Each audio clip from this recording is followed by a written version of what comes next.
Emily Hayes never imagined her 28th birthday would end in gunfire. Abandoned by friends, haunted by betrayal, she sat alone in an upscale Manhattan restaurant, making a desperate wish for change. Then Adrian Voss appeared, a dangerous stranger who saw through her loneliness and offered her one perfect night. But his world was built on blood and secrets, and when assassins ambushed her car, Emily realized she'd crossed into a darkness she couldn't escape. Now, trapped between terror and an impossible connection, she faces a choice that will shatter everything she thought she knew about safety, trust, and love. Follow Emily's journey to the end, hit like, and comment with your city so I can see how far this story travels. The rain came down in sheets, hammering the windows of Celestine's with the kind of violence that made people grateful to be inside. Emily Hayes sat at a corner table, watching water streak down the glass, distorting the city lights beyond into abstract watercolor smears. 28 today. The number felt heavier than it should. She'd reserved a table for 6. The other 5 chairs sat empty, their place settings untouched. 2 hours ago, the excuses had started rolling in via text. Sarah had a work emergency. Jessica's babysitter canceled. Megan wasn't feeling well. The others didn't bother with reasons, just apologetic emojis and promises to celebrate another time. Emily had stopped checking her phone 40 minutes ago. The waiter, a kind-faced man in his 50s, had stopped asking if she wanted to wait for her party. He'd simply brought her wine, a sympathetic smile, and the understanding that sometimes silence was better than pity. She appreciated that about him. Most people felt compelled to fill empty spaces with words, as if noise could somehow make loneliness less real. It couldn't. She lifted her glass, studying the way candlelight played through the burgundy liquid. This restaurant had been her choice. Elegant without being pretentious, the kind of place where you could celebrate something meaningful. She'd imagined laughter, conversation, the warmth of friendship on a cold November night. Instead, she had premium wine she couldn't afford and the growing certainty that she'd been fooling herself about those friendships for longer than she wanted to admit.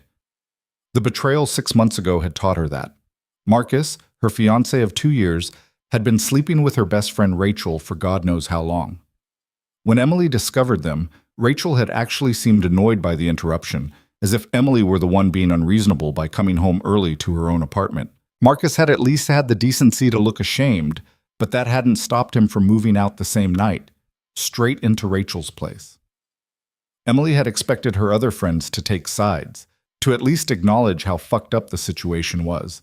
Instead, they'd gotten awkward and distant, still inviting Rachel to things, still liking Marcus's Instagram posts. The message was clear. Emily was the problem for making everyone uncomfortable by being hurt. So here she was, alone on her birthday, pretending the empty chairs didn't bother her. "Miss Hayes?" The waiter appeared at her elbow. "Your entree?" She blinked, realizing she'd been staring at nothing. "Yes, thank you." He set down a beautifully plated duck breast with cherry gas streak. It probably tasted amazing. Emily wasn't sure she'd be able to tell. Everything tasted like ash lately. "Will you be wanting the birthday dessert?" he asked gently. She almost said no, almost called for the check, and went home to her empty apartment to finish this disaster of a day in private. But something stubborn in her resisted. She'd gotten dressed up. She'd come here. She was going to have her fucking birthday dessert. "Yes," she said, meeting his eyes. "I would." His smile was genuine. "Wonderful. I'll have them prepare it." Emily forced herself to eat. The duck was good. She could recognize that intellectually, even if she couldn't quite feel it. Around her, the restaurant hummed with life. A couple in their 30s laughed over shared pasta. A business dinner wrapped up at a large table. Satisfied executives loosening their ties. A man dining alone in the far corner, his attention focused on his phone. Normal. Everyone here was having a normal Friday night, except her. Her phone buzzed. She looked down, hating the small spike of hope. "Happy birthday, Em. Sorry I couldn't make it. Rain check? Megan rain check." Right, like the 6 other rain checks that had never materialized into actual plans. Emily set the phone face down and reached for her wine. The waiter returned with a small chocolate cake, a single candle flickering on top. He set it down with a flourish, and Emily felt her throat tighten. "Make a wish," he said kindly. She looked at the candle, at the small, perfect flame dancing in the air conditioning current. What did you wish for when everything felt broken? When the life you'd carefully built had revealed itself to be a house of cards? I wish for something real, she thought. Just one real thing. She blew out the candle. The waiter started to turn away, then paused. If I may say so, miss, anyone who would miss celebrating with you tonight is a fool. Before Emily could respond, he was gone. She sat there, staring at the cake, feeling the sting of unexpected tears. She blinked them back furiously. She would not cry here, not in public, not over people who clearly didn't care enough to show up. She cut into the cake, took a bite. It was good, rich and dark, with raspberry filling, empty, but good. She was fishing in her purse for her credit card when she became aware of someone approaching her table. She looked up, expecting the waiter, and found herself staring at a man in an immaculate charcoal suit. He was tall, she could tell even though he was standing, with dark hair and the kind of face that didn't give much away. Sharp cheekbones, strong jaw, eyes so dark they were almost black. There was something about him that commanded attention without demanding it, a quiet authority that made her sit up straighter without thinking. "Miss Hayes," he said. His voice was low, controlled, with an accent she couldn't quite place. European, maybe. "I hope I'm not intruding." She blinked. "Do we know each other?" "No." A slight smile touched his lips. "But I've been watching you this evening, and I find myself curious." That should have set off alarm bells. Strange man, watching her. But there was something in his directness that cut through the usual creepiness of that statement. He wasn't leering, wasn't making her feel unsafe. If anything, there was a sadness in his eyes that matched something in her own chest. "Watching me," she repeated. "That's not at all concerning." The smile deepened slightly.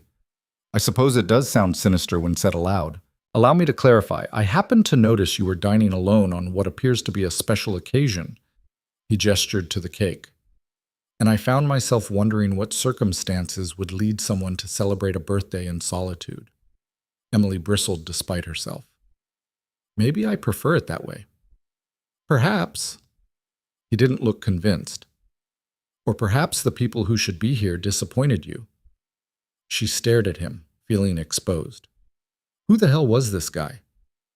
"I have a proposition," he continued before she could tell him to fuck off. "I have a private lounge upstairs. Better wine than what you're drinking, and if you'll forgive my presumption, better company than an empty table. No expectations, no obligations, just two people who would otherwise spend the evening alone, choosing not to." Every reasonable part of Emily's brain screamed that this was a bad idea. You didn't go off with strange men who admitted to watching you. You didn't accept invitations to private lounges from people you'd never met. But she was so tired of being reasonable. Being reasonable had gotten her exactly nowhere. Being reasonable had meant trusting Marcus, believing Rachel, assuming her friends would be there when it mattered. And there was something about this man, something in the way he looked at her, like he saw past the polite facade to the loneliness underneath, that made her want to do something reckless. "I don't even know your name," she said. "Adrian Voss."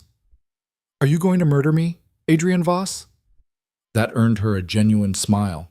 "No, though I admire your directness in asking. Are you going to drug my drink and sell me into human trafficking?" "Also no." "Then what do you want?" He considered the question seriously. "Honestly, I'm not entirely sure. I saw someone alone on her birthday, and it struck me as unbearably sad. I thought perhaps I could offer an alternative to that sadness." Nothing more. Emily looked at him, then at her empty table, then at the restaurant full of people who all belonged somewhere. She thought about going home to her apartment, drinking the emergency bottle of vodka in her freezer, and falling asleep on the couch while Netflix asked if she was still watching. "Okay," she heard herself say. "One drink." Adrian's expression didn't change, but something in his eyes warmed. "One drink," he agreed. He offered his hand to help her up. His grip was firm, warm, and she noticed the calluses on his palm. Not the hands of an office worker. She filed that away with all the other questions she should probably be asking. He led her through the restaurant, past tables and curious glances, to a discreet elevator in the back. It required a key card, which he produced from his jacket. The doors slid open, revealing an interior of dark wood and brass. "Private lounge," Emily said as they stepped inside. "You own this place?" "I have an investment in it," which wasn't really an answer. The elevator rose smoothly, and Emily watched the numbers climb. 3rd floor. 4th. It stopped at 5. The doors opened onto a space that made her catch her breath. It was beautiful, dark, intimate, with floor-to-ceiling windows offering a sweeping view of rain-soaked Manhattan. The furniture was leather and dark wood, the lighting low and warm. A bar ran along one wall, bottles gleaming like jewels, and it was completely empty except for them. "You have this whole floor to yourself?" she asked, stepping out. "For the evening, yes." Adrian moved to the bar with easy familiarity. "What would you like?" Emily looked around, still processing. This wasn't just a private lounge. This was money, real money, the kind that bought privacy and beautiful spaces and probably things she didn't want to think too hard about. "You're not just some regular guy, are you?" she said. Adrian paused in reaching for a bottle. When he looked at her, his expression was unreadable. "No, I'm not. Should I be scared?" "Probably." He said it so matter-of-factly that she almost laughed. "But I hope you won't be, at least not tonight." There was something darkly honest about that. He wasn't pretending to be safe, wasn't making promises he might not keep, just offering her what he'd said, one evening where neither of them had to be alone. "Whiskey," she said. "Neat." He poured them both glasses, something amber and probably expensive, and gestured to the windows. They stood there together, looking out at the storm. "To birthdays celebrated on our own terms," Adrian said, raising his glass. Emily clinked hers against his. "To whatever the hell this is." The whiskey burned going down, smooth and complex. She could taste smoke and honey, and something else she couldn't name. "How old are you today?" Adrian asked. 28. A difficult age. She glanced at him. "Why do you say that?" "Old enough to realize the world isn't what you thought it would be. Young enough to still feel betrayed by that realization." Emily felt something twist in her chest. "That's specific. I was 28 once." He took a sip of his drink. "It was not a kind year." They stood in silence for a moment, watching the rain. Emily found it oddly comfortable, the quiet between them. No pressure to fill the space with meaningless chatter. "So why are you alone tonight, Chia?" she asked. "Someone like you. Investment in expensive restaurants, private lounges. I'm guessing you have options." "Options, yes." Adrian's mouth quirked. "Company I actually want? That's considerably rarer. And you want mine. I find you interesting. You don't know anything about me. I know you showed up to celebrate your birthday despite knowing no one else would be there. I know you ordered dessert anyway. I know you're sitting here with a complete stranger because some part of you refuses to go home and admit defeat." He looked at her directly. "That's not nothing." Emily felt her defenses cracking. "My friends bailed. My fiancé cheated on me 6 months ago with my best friend. Everyone chose them over me, and I've been trying to pretend it doesn't matter. But it does. And tonight, it really fucking does." She hadn't meant to say all that. The words just spilled out, sharp and bitter. Adrian didn't flinch, didn't offer platitudes or sympathy. He just nodded slowly. "People are disappointing," he said quietly. "They fail us in ways both spectacular and mundane, and we survive it, though the surviving changes us. You sound like you know from experience. Everyone I've ever trusted has either betrayed me or died." He said it like he was stating a fact about the weather. "So yes, I know." Emily stared at him. The casual darkness of that statement should have sent her running. Instead, she felt a strange kinship. "That's bleak," she said. "Yes. And you just, what, decided to stop trusting people?" "I decided to be very selective about it." Adrian finished his whiskey. "Trust is a currency. Most people spend it carelessly. I prefer to invest it only where it might actually yield returns. That's a depressing way to live. Perhaps. But I'm still alive." He turned to face her fully. "What about you, Emily Hayes? How will you invest your trust now that you know what it costs? She didn't have an answer. She was still trying to figure that out. I don't know, she admitted. I thought I was a good judge of character. Turns out, I'm not. Or perhaps you trusted the right people at the wrong time. Adrian moved back to the bar, refilling both their glasses without asking. People change. Circumstances change. What was solid ground becomes quicksand. You're really not helping the whole "don't be scared" thing. That earned her another almost smile. Would you prefer I lie to you? Tell you everything will be fine, that your friends were simply busy, that trust is always rewarded? No. She took the refilled glass he offered. I've had enough lies. Then we understand each other. They did, Emily realized. In some strange way, this man she'd known for less than an hour understood her better than people she'd considered friends for years. What do you do?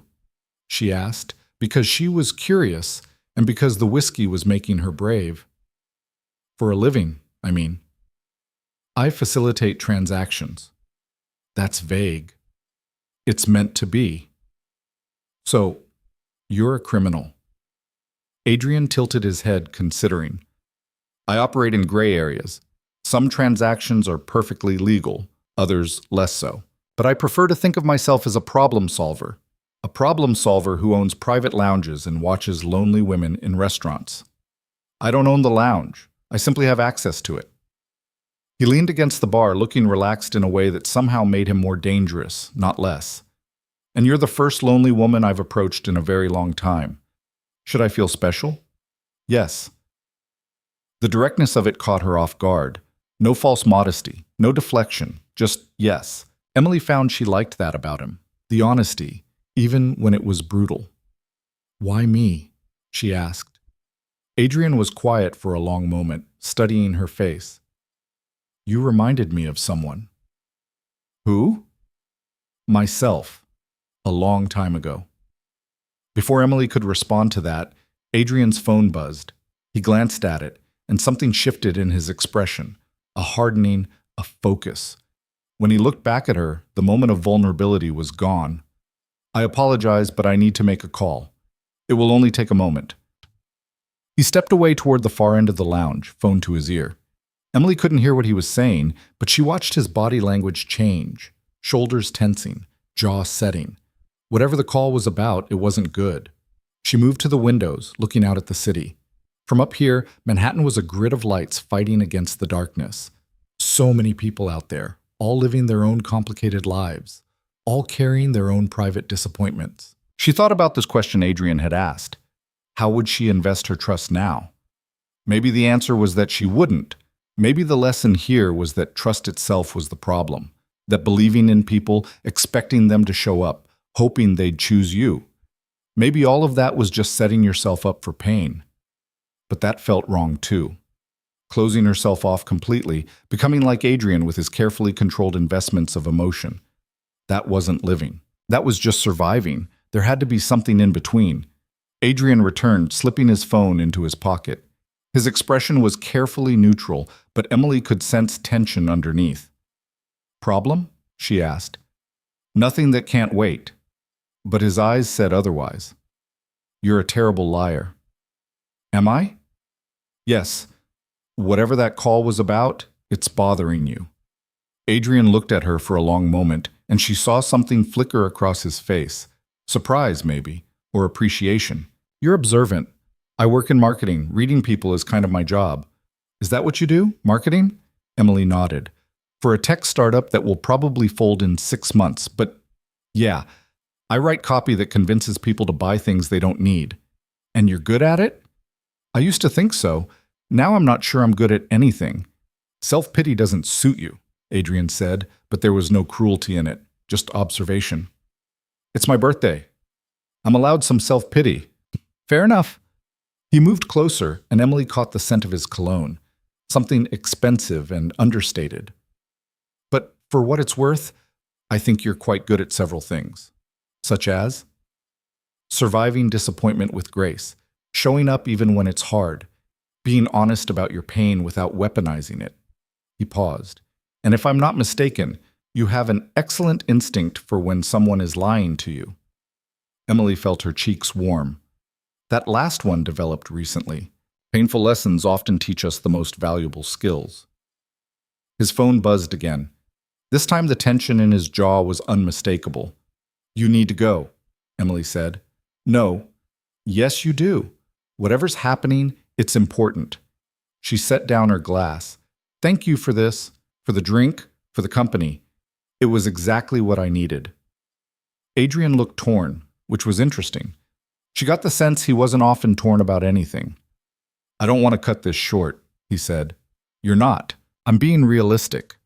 She smiled and found it came easier than it had all night. Besides, you were right. This was better than sitting alone at that table. Emily, go, handle your problem. I'll find my way out. He studied her face and she saw something shift in his expression, a decision being made. My driver will take you home, he said. Please, it's late and the storm hasn't let up. You don't have to. I know, I want to. He pulled out his phone, typing quickly. His name is Marcus. He'll meet you downstairs in 5 minutes. Emily flinched at the name, and Adrian caught it. Your ex-fiancé, he said quietly. I apologize. Different Marcus. It's fine. It wasn't, really, but she could handle it. Emily. Adrian stepped closer, and she caught that expensive cologne again. Thank you for taking a chance on a strange invitation from a dangerous man. It's been the best part of my week. Pretty low bar. You'd be surprised. They stood there for a moment, close enough that Emily could see gold flecks in his dark eyes. She wondered what he saw when he looked at her. Probably someone broken, someone trying very hard to pretend she wasn't. Good night, Adrian Voss, you see, she said. Good night, Emily Hayes. She turned to go, but his voice stopped her. Emily, your friends who didn't show tonight, they were fools. I hope you know that. She looked back at him, this dangerous man in his expensive suit, who'd given her 1 hour of not feeling completely alone.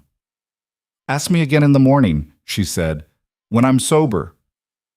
She took the elevator down, watching the numbers descend. The restaurant was still busy, warm light and laughter spilling out. Her table had been cleared, no evidence she'd ever been there. A black car idled at the curb, sleek and expensive.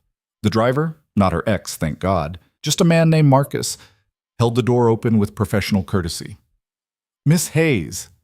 She slid into the back seat, into leather that probably cost more than her monthly rent. As the car pulled away from the curb, she looked back at Celestine's, at the rain-streaked windows, at the building where Adrian Voss was probably still dealing with whatever problem had pulled him away. She should feel grateful to be leaving, should recognize this for what it was, a strange interlude with a man who'd admitted to operating in gray areas to being dangerous. Instead, she felt the loss of his company like something physical. Her phone buzzed. Unknown number. Make sure you arrive home safely. AV. Emily stared at the message. He'd gotten her number. She should find that invasive. Instead, she found herself smiling. How did you get this? I facilitate transactions, remember? Including information. Creepy. Undoubtedly, but effective. The car glided through rain-slick streets, and Emily watched the city slide past. She should be freaked out, should be questioning every decision that led to her accepting drinks from a self-described problem solver who operated in gray areas. But all she felt was a strange warmth in her chest. For the first time in months, she'd connected with someone who saw her, really saw her, and didn't look away. Her phone buzzed again. Your building has security? Yes. Why? Good. Make sure you lock your door tonight. That should have been ominous. Instead, it felt protective. Planning to check up on me? Perhaps. The car pulled up to her apartment building in the village. The driver came around to open her door, offering an umbrella to shield her from the rain. Mr. Voss wanted me to ensure you reached your door safely, Marcus said. That's not necessary. Nevertheless. So Emily let this stranger walk her to her building, wait while she checked her mailbox, ride the elevator to the 4th floor. At her door, he simply nodded. Good evening, Miss Hayes. Thank you, Marcus. Inside her apartment, Emily locked the door, kicked off her heels, and stood in the small kitchen she could barely afford. The place was quiet, empty, same as it had been that morning. But something felt different. She pulled out her phone. Home safe. Door locked. Happy? Yes. She stared at that single word for a long time, then typed another message. This was the strangest birthday I've ever had. Strange good or strange bad? Haven't decided yet. Fair enough. Sleep well, Emily Hayes. You too, Adrian Voss. She set the phone down, poured herself water, and started getting ready for bed. In the bathroom mirror, she looked the same as she had that morning. Same face, same dark hair needing a trim, same green eyes that had cried too many times over people who didn't deserve the tears. But something had shifted, some small thing. For the first time in 6 months, she'd allowed herself to be vulnerable with someone new, and he hadn't used it against her, hadn't made her feel stupid for caring, for hurting, for showing up to her own birthday party even when everyone else bailed. He'd just seen her and offered her 1 hour where she didn't have to be alone. Emily climbed into bed, pulling the covers up against the chill. Rain hammered against her windows, the same storm that had started this whole strange night. She thought about Adrian's question. How would she invest her trust now? Maybe the answer wasn't about trust at all. Maybe it was about recognizing that some people were worth the risk, even if you barely knew them, especially if they were honest about their damage instead of hiding it. Her phone lit up one more time. Thank you for not running when I told you I was dangerous. Emily smiled in the darkness. Night's still young. I might run in the morning. I hope you don't. We'll see. She set the phone on her nightstand and closed her eyes. Tomorrow she'd probably wake up and question all of this. Would probably talk herself into seeing it as the foolish choice it probably was. But tonight, for the first time in months, Emily Hayes fell asleep not feeling completely alone. And somewhere across the city, in a private lounge overlooking rain-soaked Manhattan, Adrian Voss stood at the windows, phone in hand, wondering what the hell he was doing getting involved with someone as breakable as the woman who'd just walked out of his life. He should leave it alone, should let her go home and forget about him, should recognize that bringing her into his world, even for one evening, was dangerous for them both. His phone rang. Not the number he wanted. Talk, he said. We have a problem. Victor's voice was tight. The Constantine shipment, someone leaked the location. We're compromised. Adrian's jaw tightened. When? Tonight. They're moving now. Who? Unknown, but they know too much. Adrian closed his eyes briefly. This was his world. Problems that couldn't be solved with conversation. Threats that required violence to answer. And somewhere out there, Emily Hayes was curled up in her apartment, probably already regretting the strange man who'd bought her whiskey and made her feel less alone. I'm on my way, Adrian said. He hung up, took one last look at the rain-soaked city, and made himself move toward the elevator. Toward the problem. Toward the violence that was always waiting just beneath the surface of his carefully controlled life. But as he descended, he couldn't stop thinking about green eyes and honest pain and a woman who'd shown up to her own birthday party even when no one else had. I hope you don't run in the morning, he'd said, but maybe it would be better if she did. The elevator doors opened onto street level, where his security team waited. Black SUVs. Hard men with harder eyes. This was who he really was, not the man in the expensive suit offering drinks to lonely women. This. Sir, Victor said, tension evident in every line of his body. We need to move. Adrian slid into the lead SUV, already compartmentalizing. Emily was a brief interlude, a moment of softness in a life built on sharp edges. That's all she could be. But as they pulled into traffic, racing toward whatever fire needed putting out, Adrian found himself hoping that when morning came, Emily Hayes would text him, would choose not to run, would give him a reason to be something other than the dangerous man he'd warned her about. The rain continued to fall, washing the city clean, and the night wore on toward dawn. The warehouse district at 2 a.m. had the atmosphere of a graveyard, silent, dark, and full of things best left undisturbed. Adrian's SUV pulled up to a nondescript building on the edge of the waterfront, its windows blacked out, its purpose deliberately vague. The rain had softened to a drizzle, but the air still carried that electric charge of a storm not quite finished. Victor was already there, leaning against his car with the kind of tension that meant bodies were about to hit the ground. He straightened when Adrian stepped out. How bad? Adrian asked. 3 of our men are dead, The shipment's gone. Whoever hit us knew exactly when and where to strike. Victor's jaw worked. This was inside information. Adrian felt the familiar coldness settle over him, the part of himself that made difficult decisions without hesitation. Someone had betrayed him.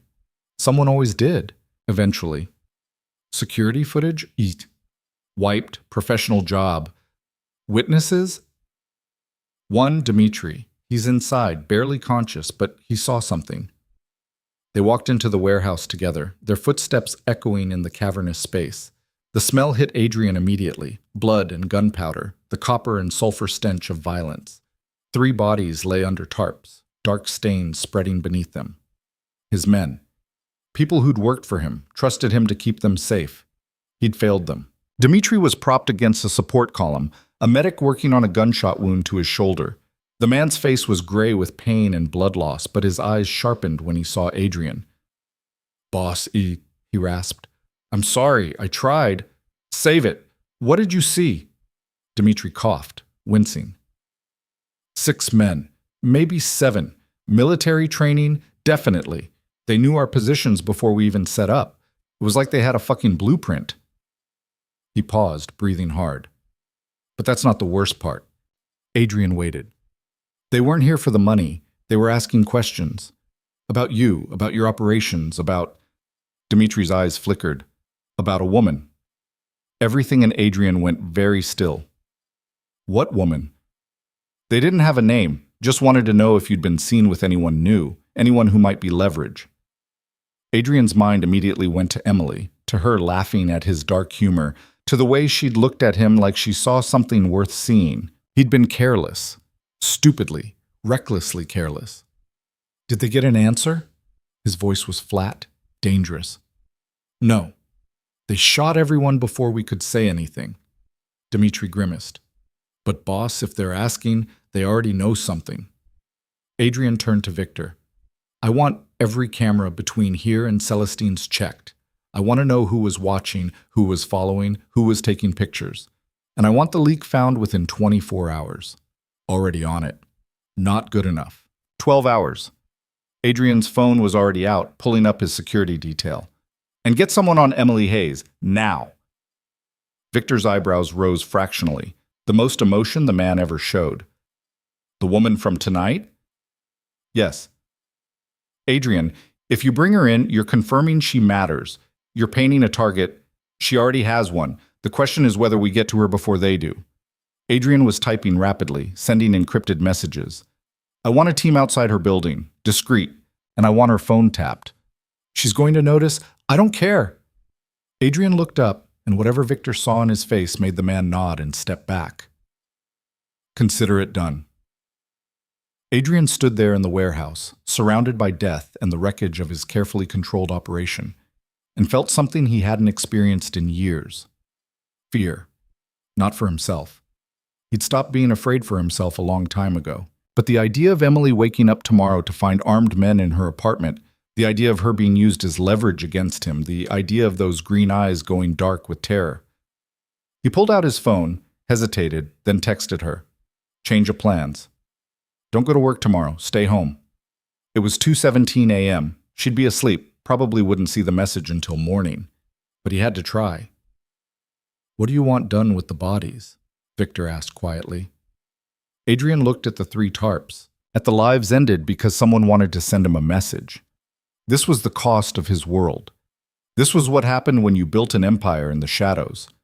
The usual, families get compensation, anonymous.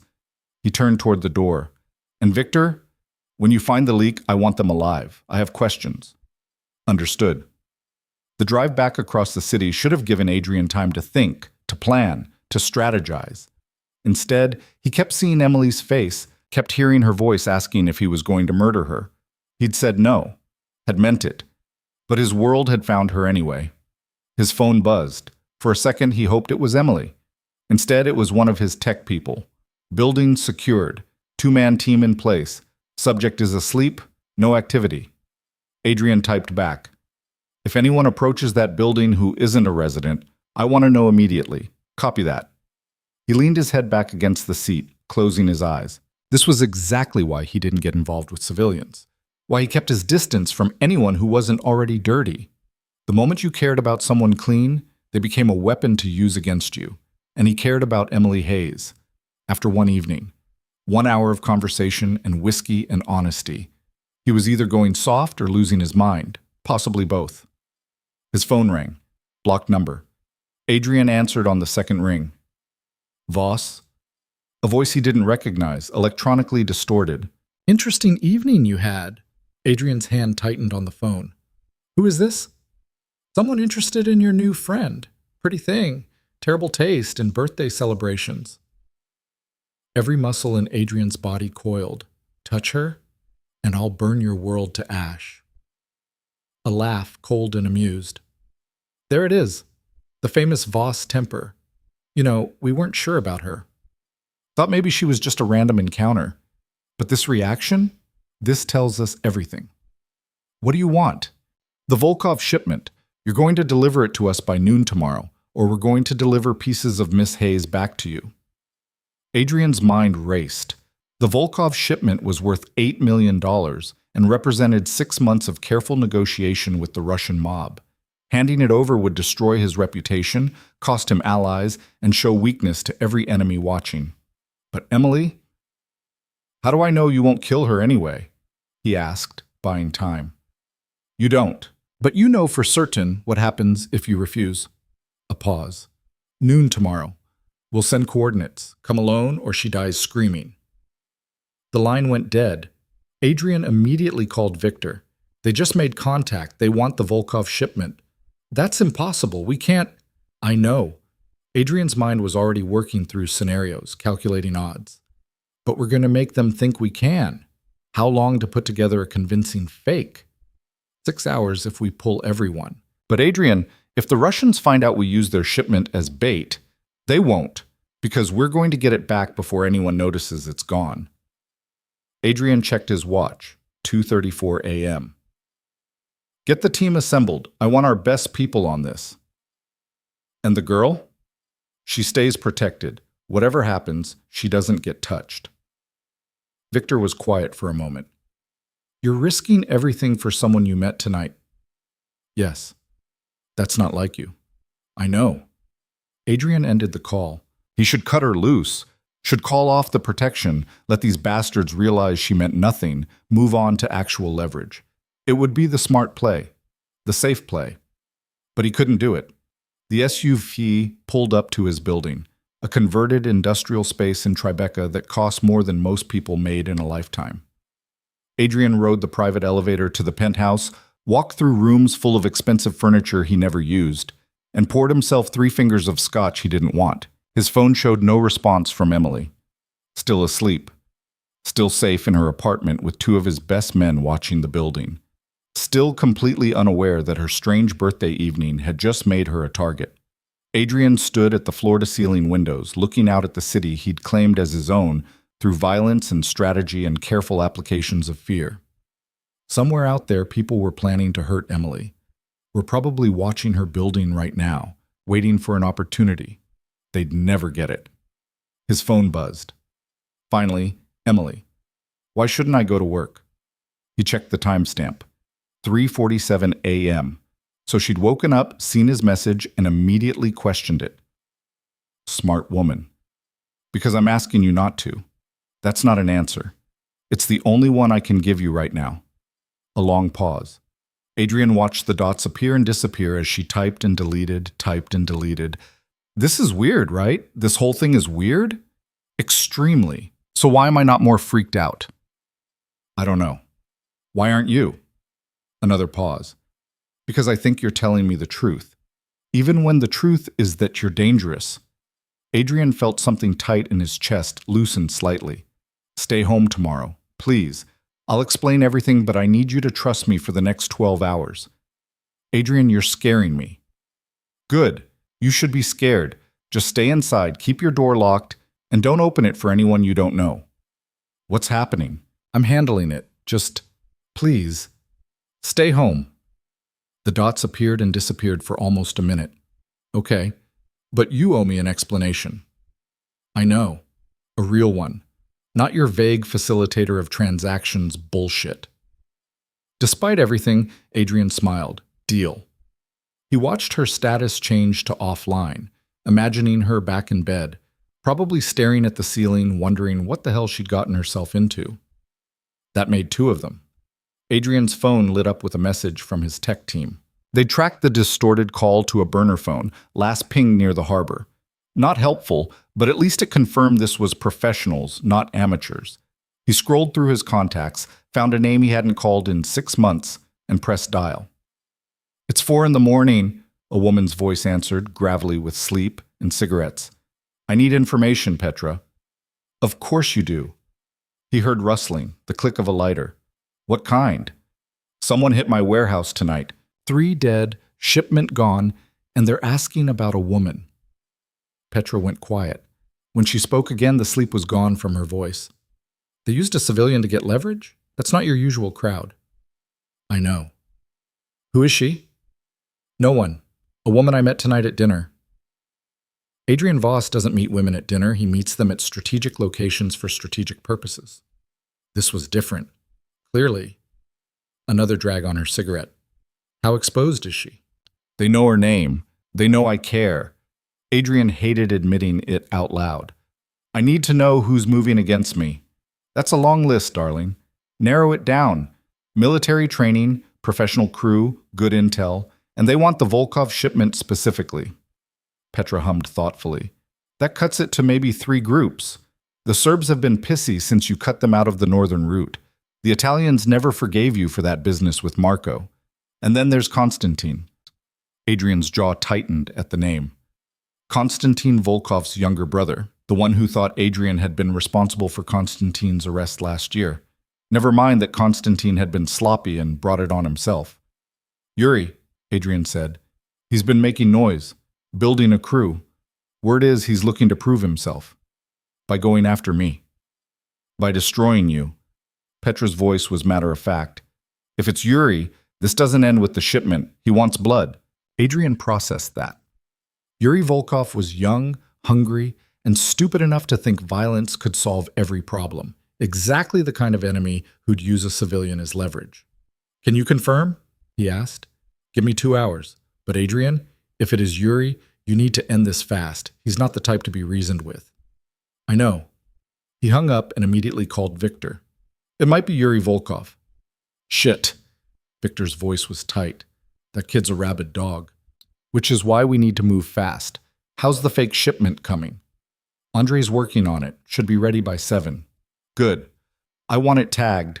Microscopic trackers in every package. If they get away with it, I want to know exactly where it goes." "Already done." Adrian allowed himself a small smile. This was why Victor was his second. The man anticipated. "What about the girls building?" Victor asked.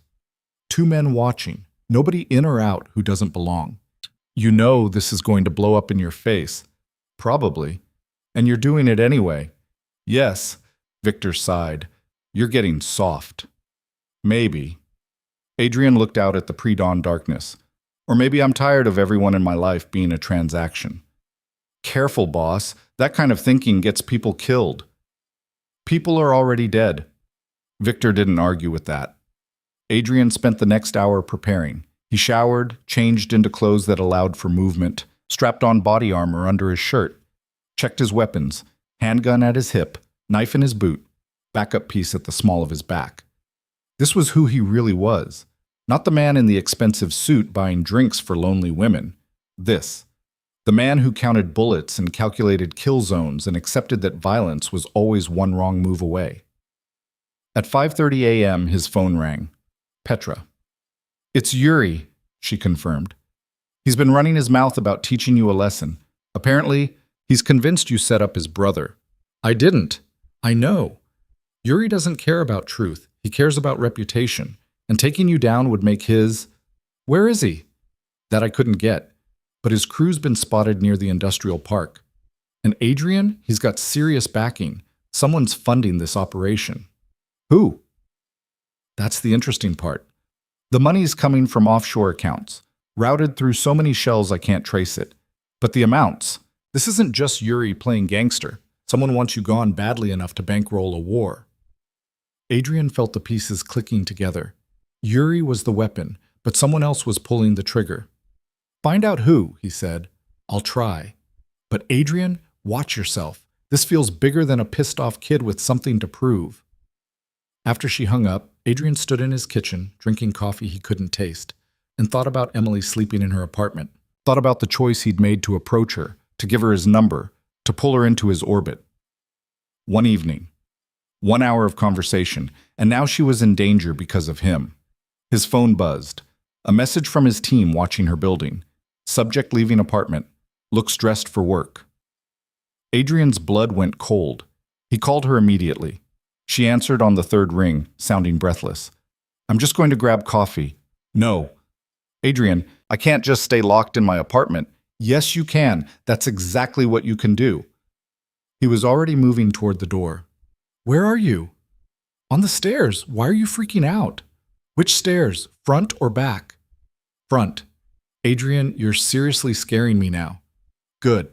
Go back inside. Lock your door. Don't open it until I get there. You're coming here? Yes. Now go back inside. He heard her footsteps stop. There's a man watching the building. Black jacket, standing across the street. Adrian's hand tightened on the phone. That's my man. Go inside, Emily. Now. Your man? You have someone watching my building? I'll explain when I get there. Please, just... The sound of squealing tires cut through the phone. Emily's sharp intake of breath. Then shouting, male voices, and the phone went dead. Emily! Adrian was running now, hitting the elevator button repeatedly. Emily, answer me! Nothing. He switched to his security team. Report. Sir, a van just pulled up. 3 men, armed. They grabbed her. Stop them! We're engaging now. Shots fired. Adrian heard gunfire through the phone, then screaming, not Emily's voice. One of his men. Status! He shouted. Static. Then a different voice, one of his other men breathing hard. They got her, sir. Black van heading east on Houston. We took out 1 hostile, but they... Fuck. Marcus is down. Adrian was in his SUV, engine roaring to life. I want every camera on that route. I want to know where they're going. And get me a location in the next 60 seconds or you're both fired. Working on it. Adrian drove like the devil himself was chasing him, weaving through early morning traffic, jumping lights. His mind was eerily calm, calculating. They'd taken her, which meant she was still valuable, which meant they'd keep her alive. For now. His phone lit up. Victor. I heard. We're tracking the van. Where? Heading toward the docks. Adrian, this is bad. If they get her on a boat, they won't. Adrian's voice was flat, final. Send me coordinates. And get everyone we have converging on that location. Already moving. But boss, if this is Yuri, he might just kill her to make a point. Then I'll kill him to make a bigger one. The phone buzzed with incoming coordinates. Adrian adjusted his route, pushing the SUV faster.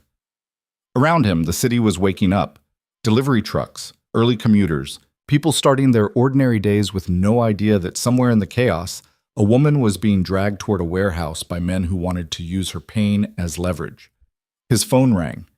The distorted voice again. Looks like Miss Hayes decided to go for a walk, the voice said. That's going to cost you. If you hurt her, you'll what? You're in no position to make threats, Voss. You have until noon. The shipment, delivered to coordinates, will send. Or we start sending you pieces. A pause. Starting with her fingers. Adrian forced his voice steady. Let me talk to her. Why?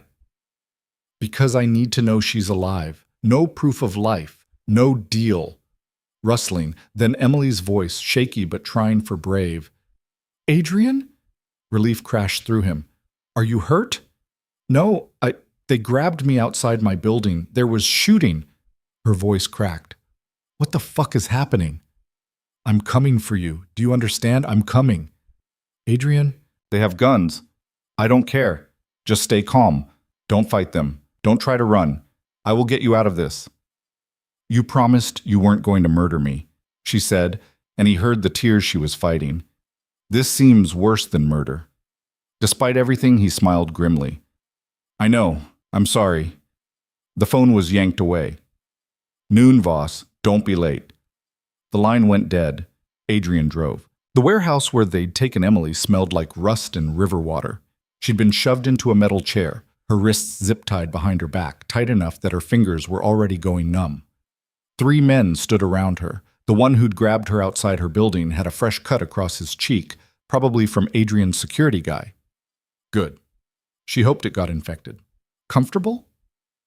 The one who seemed to be in charge, young, maybe late 20s, with cold eyes and an accent she couldn't place, crouched in front of her. Emily said nothing. Her heart was hammering so hard she could feel it in her throat, but she'd be damned if she'd give them the satisfaction of seeing her panic. Silent treatment? He smiled. That's fine. You're not here to talk. You're here to be valuable. I'm not valuable to anyone, Emily said, hating how her voice shook. You've got the wrong person. Emily Hayes, 28, marketing coordinator at TechFlow Solutions. Lives alone in a 4th-floor walk-up she can barely afford. Ex-fiancé cheated on her 6 months ago. He tilted his head. Should I go on? Ice flooded Emily's veins. They knew everything. Had been watching her probably for days, maybe weeks. Adrian Voss doesn't care about me, she tried. We met once last night. That's it. Then why did he have 2 men watching your building at 5 in the morning? The man stood, pulling out his phone. Why did he threaten to burn my world to ash if I touched you? Emily's mind raced. Adrian had put security on her building, had known she was in danger, had tried to warn her to stay inside, and she'd ignored him because she couldn't imagine her boring life intersecting with whatever dangerous world he inhabited. Stupid. So fucking stupid. He's not going to give you what you want, she said, because maybe if she could convince them she was worthless, they'd let her go. Whatever this shipment is worth, I'm not worth more. That's where you're wrong. The man leaned against a rusted support beam. See, Adrian Voss has built his reputation on being untouchable, on never showing weakness, on never caring about anyone enough to compromise. He smiled. You're the first crack in that armor I've seen in 5 years, and I'm going to pry it wide open. One of the other men, older and scarred, spoke up in Russian. The young one responded in the same language, sharp and dismissive. Emily didn't understand the words, but she understood the tone. They were arguing about her. The door burst open and another man strode in, this one dressed better than the others, with the kind of presence that said he was actually in charge. The young one straightened immediately. Yuri, the newcomer said in accented English. What the fuck are you doing? Getting leverage? By grabbing her in broad daylight? By leaving bodies on a Manhattan street? The man's face was flushed with anger. The police are already swarming the scene. You've drawn attention we can't afford. Voss needs to be taught. Voss needs to be handled strategically, not like some street thug vendetta. The man turned to Emily, and his eyes were flat and dead. Get her out of sight. If she's seen, we're all fucked. They hauled Emily to her feet and dragged her toward a back room. She struggled instinctively, earned a backhand across the face that made her ears ring. Blood filled her mouth, hot and metallic. Cooperate, or it gets worse, one of them growled. The back room was barely more than a closet, concrete floor, no windows, a single flickering bulb. They shoved her inside and slammed the door. Emily heard a lock click. She stood there in the dark, breathing hard, trying not to completely lose her shit. This was real. This was actually happening. Men with guns had grabbed her off the street and were planning to use her as leverage against a man she'd met 12 hours ago. Her wrists throbbed. Her face hurt where she'd been hit. And she was pretty sure she was going to die in this concrete box. Emily sank to the floor, pulling her knees to her chest as much as her bound hands would allow. She thought about her apartment, about the coffee she'd been planning to grab, about her boring marketing job and her flaky friends, and her quiet, unremarkable life. She'd wished for something real last night. Careful what you wish for. Time lost meaning in the dark.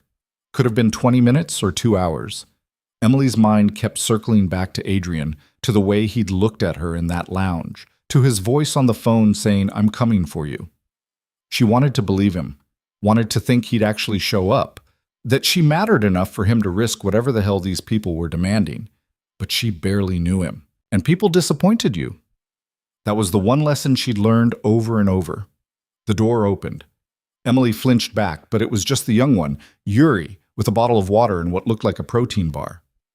"Eat," he said, tossing them on the floor. "Can't have you dying before Voss pays up." How generous! Yuri studied her with something that might have been curiosity. "You're tougher than you look, and you're exactly as much of an asshole as you look." That earned her a sharp laugh. "You've got balls, I'll give you that. Voss likes that in his women?" "I'm not his woman. I met him once. Yet, here you are." Yuri crouched down, not quite within kicking range. "Smart. You know what he does, right? The kind of man he is?" "He told me he facilitates transactions in gray areas." Gray areas. Yuri's smile was ugly. "That's one way to put it. Another way is that he's a criminal who's built an empire on other people's blood. He's ruthless, calculating, and he doesn't care who gets hurt as long as he wins." Emily met his eyes. "And yet you're the one who kidnapped me." "Touché." Yuri stood. "But at least I'm honest about being a monster. Voss pretends to be civilized while doing the same shit the rest of us do." "Why do you hate him so much?"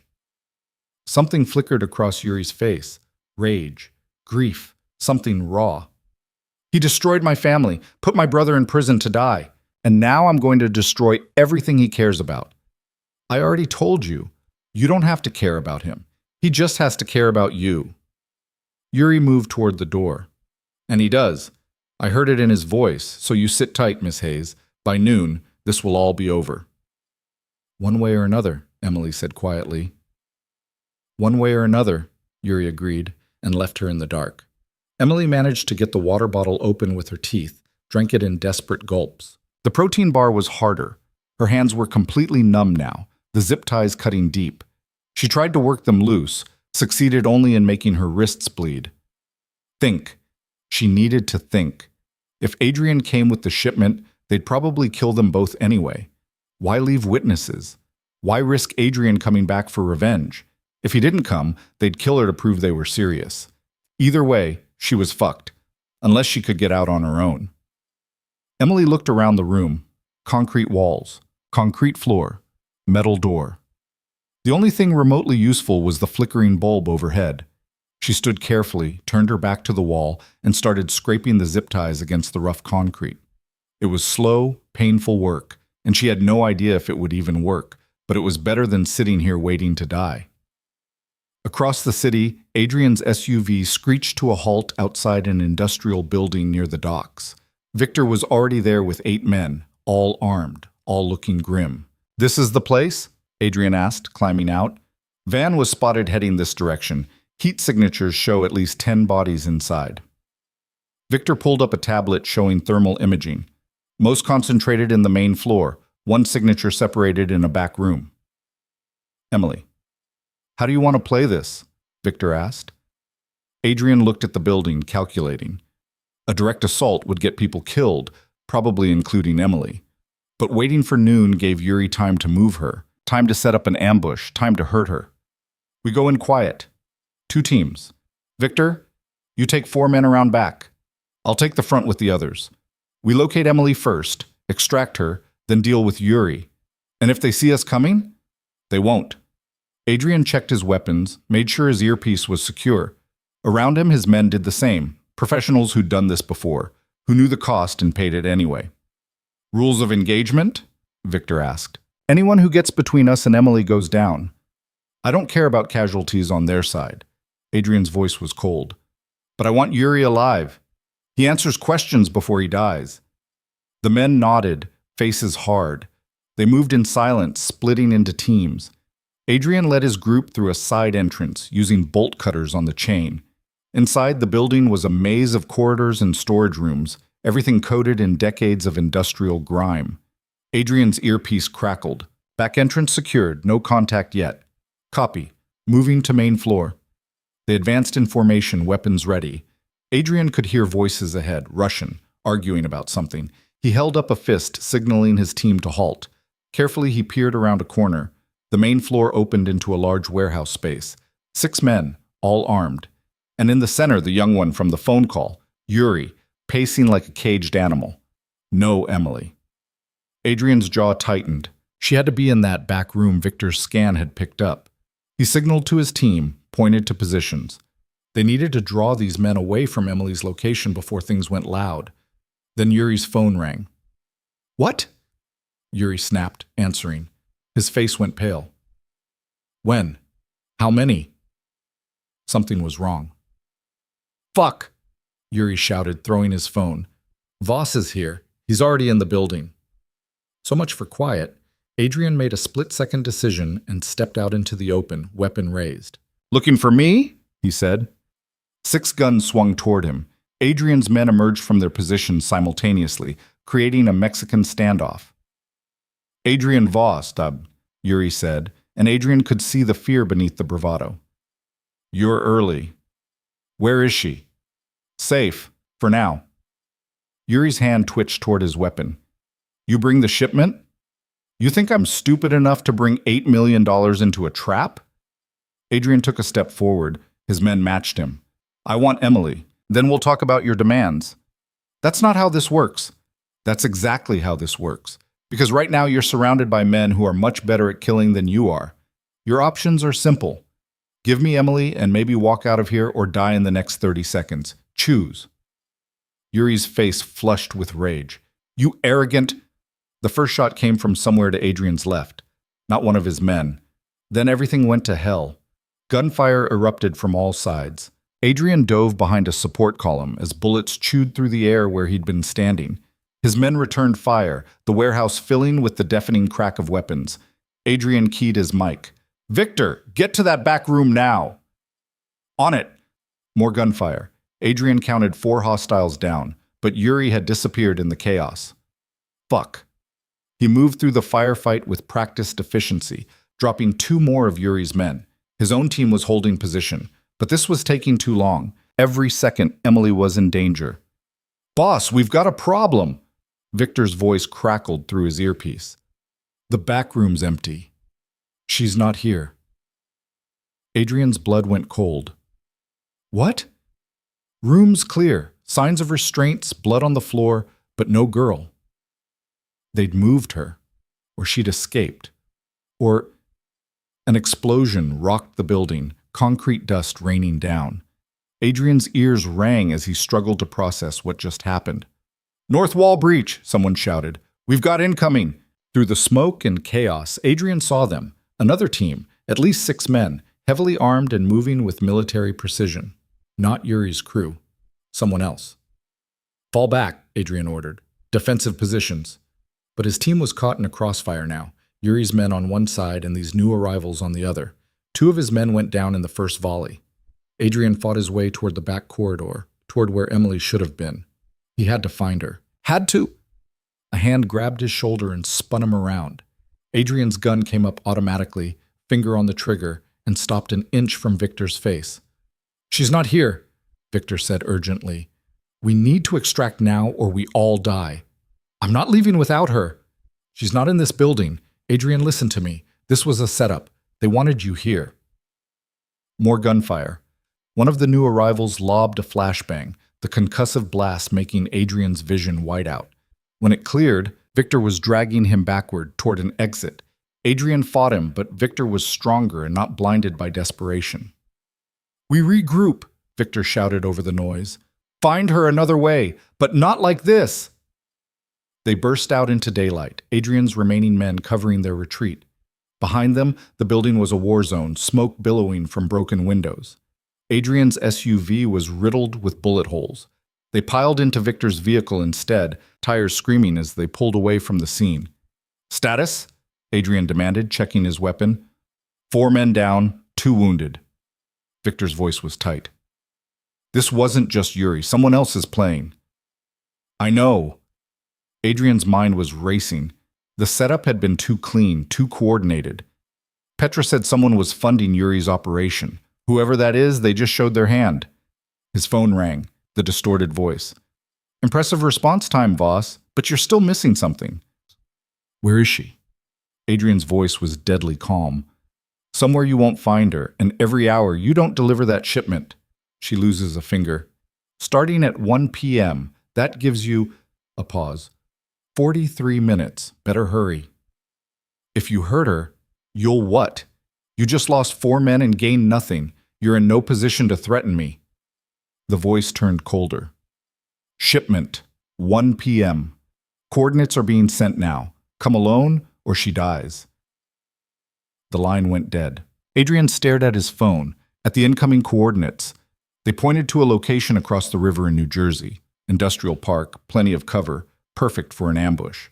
It's a trap, Victor said, reading over his shoulder. Obviously. You're going anyway. Yes. Victor was quiet for a moment. This woman must be something special.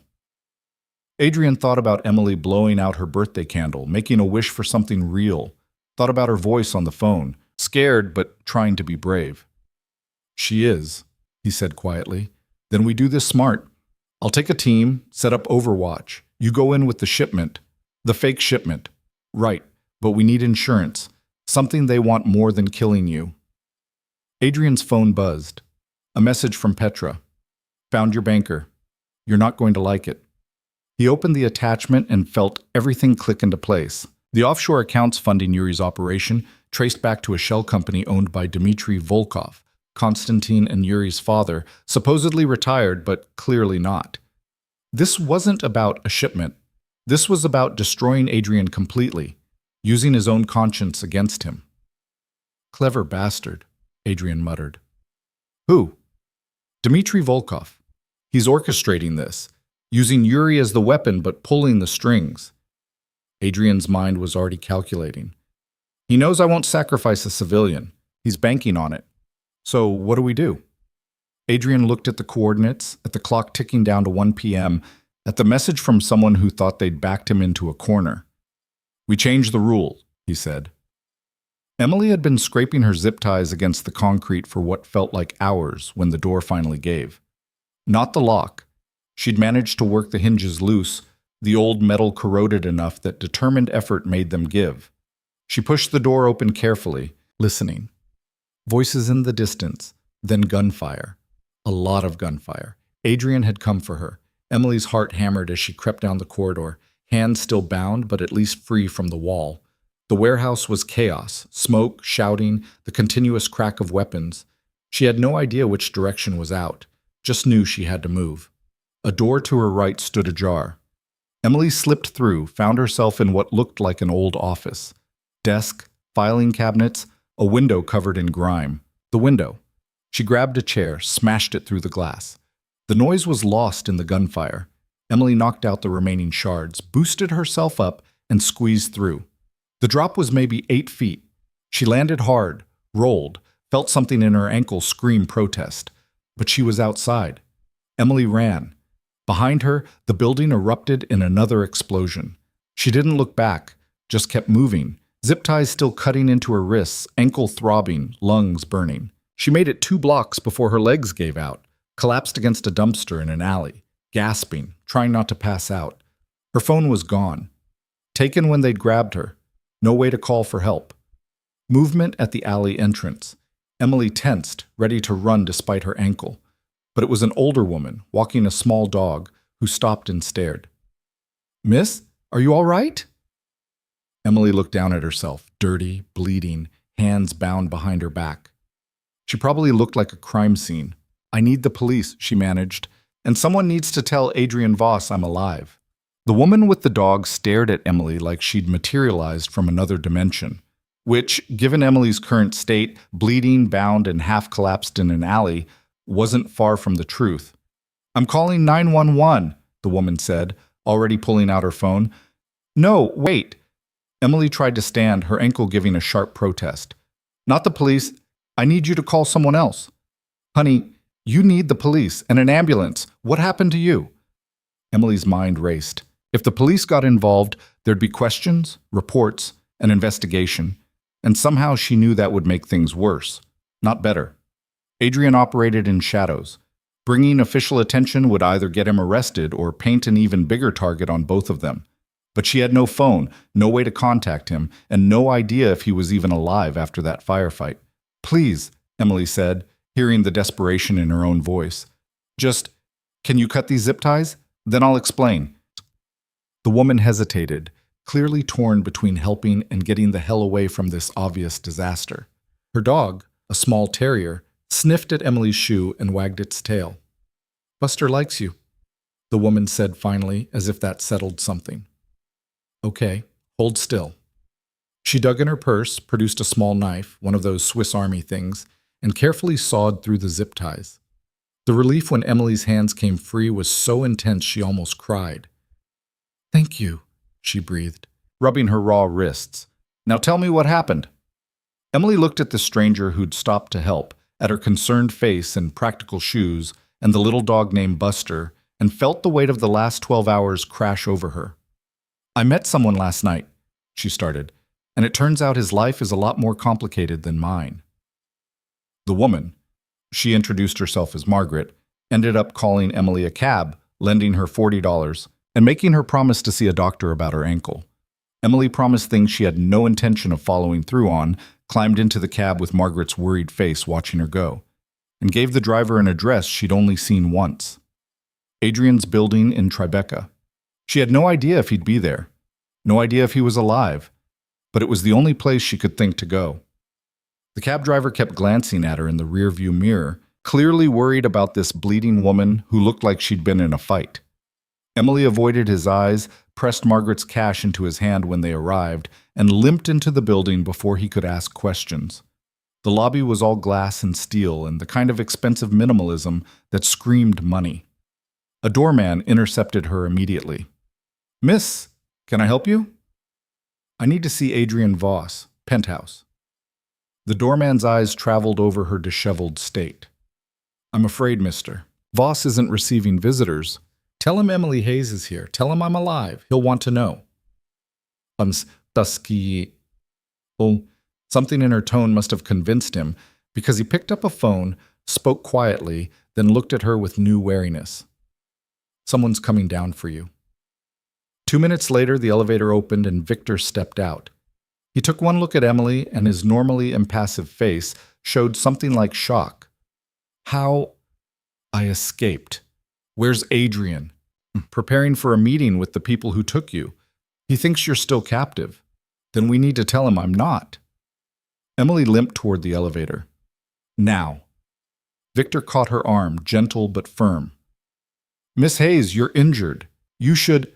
I should tell Adrian I'm not being held hostage before he does something stupid to get me back. So either help me or get out of my way." Victor studied her for a long moment, then nodded. "This way." The penthouse was even more ridiculous than the lobby. Floor-to-ceiling windows, expensive furniture that looked like it belonged in a museum, art on the walls that Emily couldn't identify but knew cost more than her yearly salary. And in the center of it all, standing over a table covered in weapons and maps, was Adrian. He looked up when she entered, and the expression on his face went through so many emotions so fast, Emily couldn't track them all. Shock, relief, something that looked almost like pain. Then he was across the room, hands on her face, her shoulders, checking for injuries with an intensity that made her breath catch. "You're bleeding," he said. His voice was rough, scraped raw. "I'm fine. Your wrists, zip ties. I got them off. Your face, one of them hit me. I'll live." Emily caught his hands, made him look at her. "Adrian, I'm okay. I got out." "How?" "Worked the door hinges loose, then ran like hell when the shooting started." She tried for a smile. "Turns out I'm not completely useless in a crisis." Adrian pulled her into his arms so suddenly it knocked the air from her lungs. He held her like she might disappear, face buried in her hair, and Emily felt him shaking. "I thought they had you," he said against her ear. I know." She wrapped her arms around him, ignoring how much her wrists hurt. "But I'm here. I'm okay." He pulled back, hands framing her face again, and for a second Emily thought he might kiss her. Instead, he just looked at her like he was memorizing every detail. "You shouldn't have gone outside this morning," he said. "I know. I told you to stay home. I know. You could have been killed. I know. Emily met his eyes. But I wasn't. I'm right here. Victor cleared his throat from across the room. Boss, the meeting's in 20 minutes. Adrian's expression hardened. Cancel it. We can't. They're expecting. I don't care. Emily's safe. The leverage is gone. There's no reason to give them anything. Actually, Emily said, there is. Both men looked at her. They took me because of you, she continued. Killed people because of you. They're not going to just shrug and walk away because I escaped. If anything, they'll be pissed and come back harder. She took a breath. You need to end this, permanently. Emily, I'm not stupid. I know what that means. She looked at the weapons on the table, at the maps showing tactical positions. I know what you're planning to do. Adrian's jaw tightened. You shouldn't be involved in this. I'm already involved. They made sure of that when they grabbed me off the street. Emily limped to the nearest chair, her ankle throbbing. So finish it. Do whatever you need to do. Just don't get killed in the process. Adrian looked at her for a long moment, then turned to Victor. Get a medic up here. Clean her wounds, check her ankle, make sure she's actually okay. I'm fine. You're bleeding and limping. You're not fine. His tone left no room for argument. And you're staying here where it's safe while we handle this. Where is this exactly? New Jersey, Industrial Park. It's a trap designed to kill me, which makes it perfect. Adrian moved back to the table, checking his weapons with practiced efficiency. They'll have snipers, probably explosives. Multiple exit points covered. Standard ambush setup. So you're just going to walk into it? No, I'm going to turn it around on them. He looked up, and his smile was cold. They wanted to use you to break me.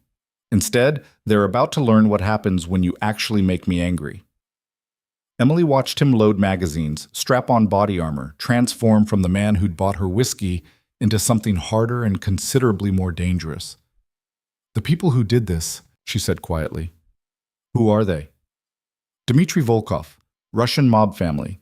His son Konstantin got arrested last year, and Dmitry blames me. Did you do it? Get his son arrested? Adrian paused. No, but I didn't stop it either. Konstantin was sloppy, drew attention, became a liability. When the feds came for him, I stepped aside and let it happen. So he's coming after you for revenge. Not just revenge. Elimination. He wants to take over my operations, my territory, my connections. Killing me accomplishes that. Except you're not going to let him kill you. No, I'm not. The medic arrived, a quiet woman who introduced herself as Dr. Chen and proceeded to clean Emily's wounds with efficient gentleness. The cuts on her wrists were deep but not dangerous.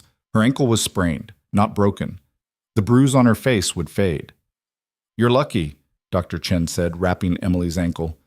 This could have been much worse.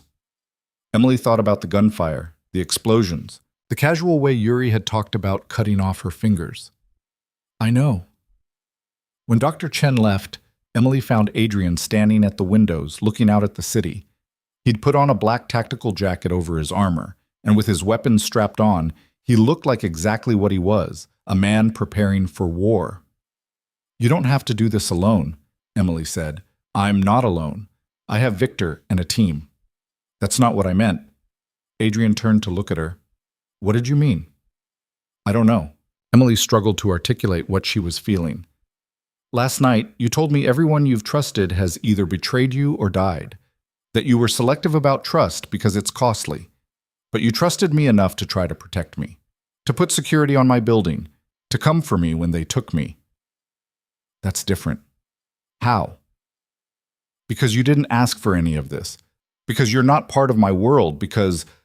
He trailed off, jaw working. Because what?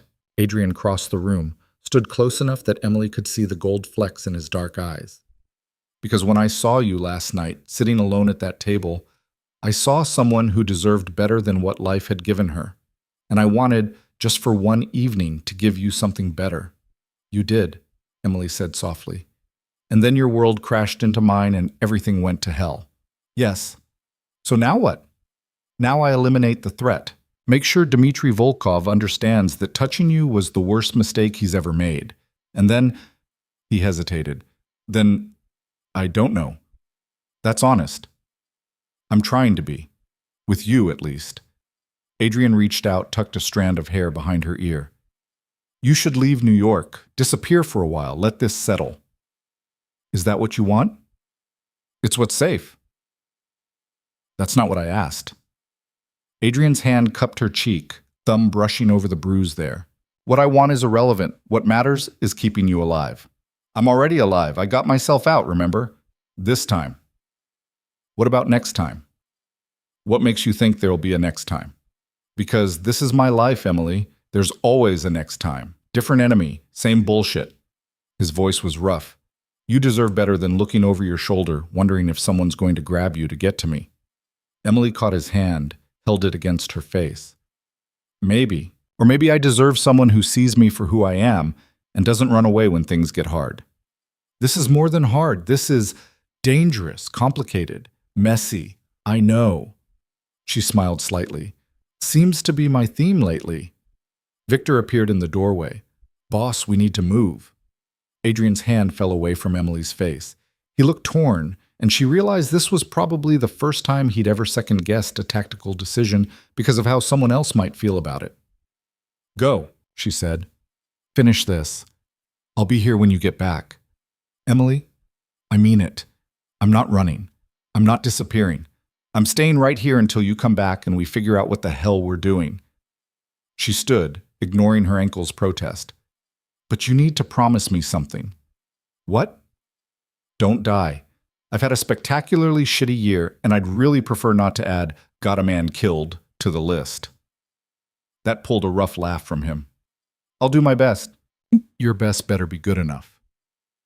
Adrian looked at her for another long moment, then leaned down and kissed her forehead.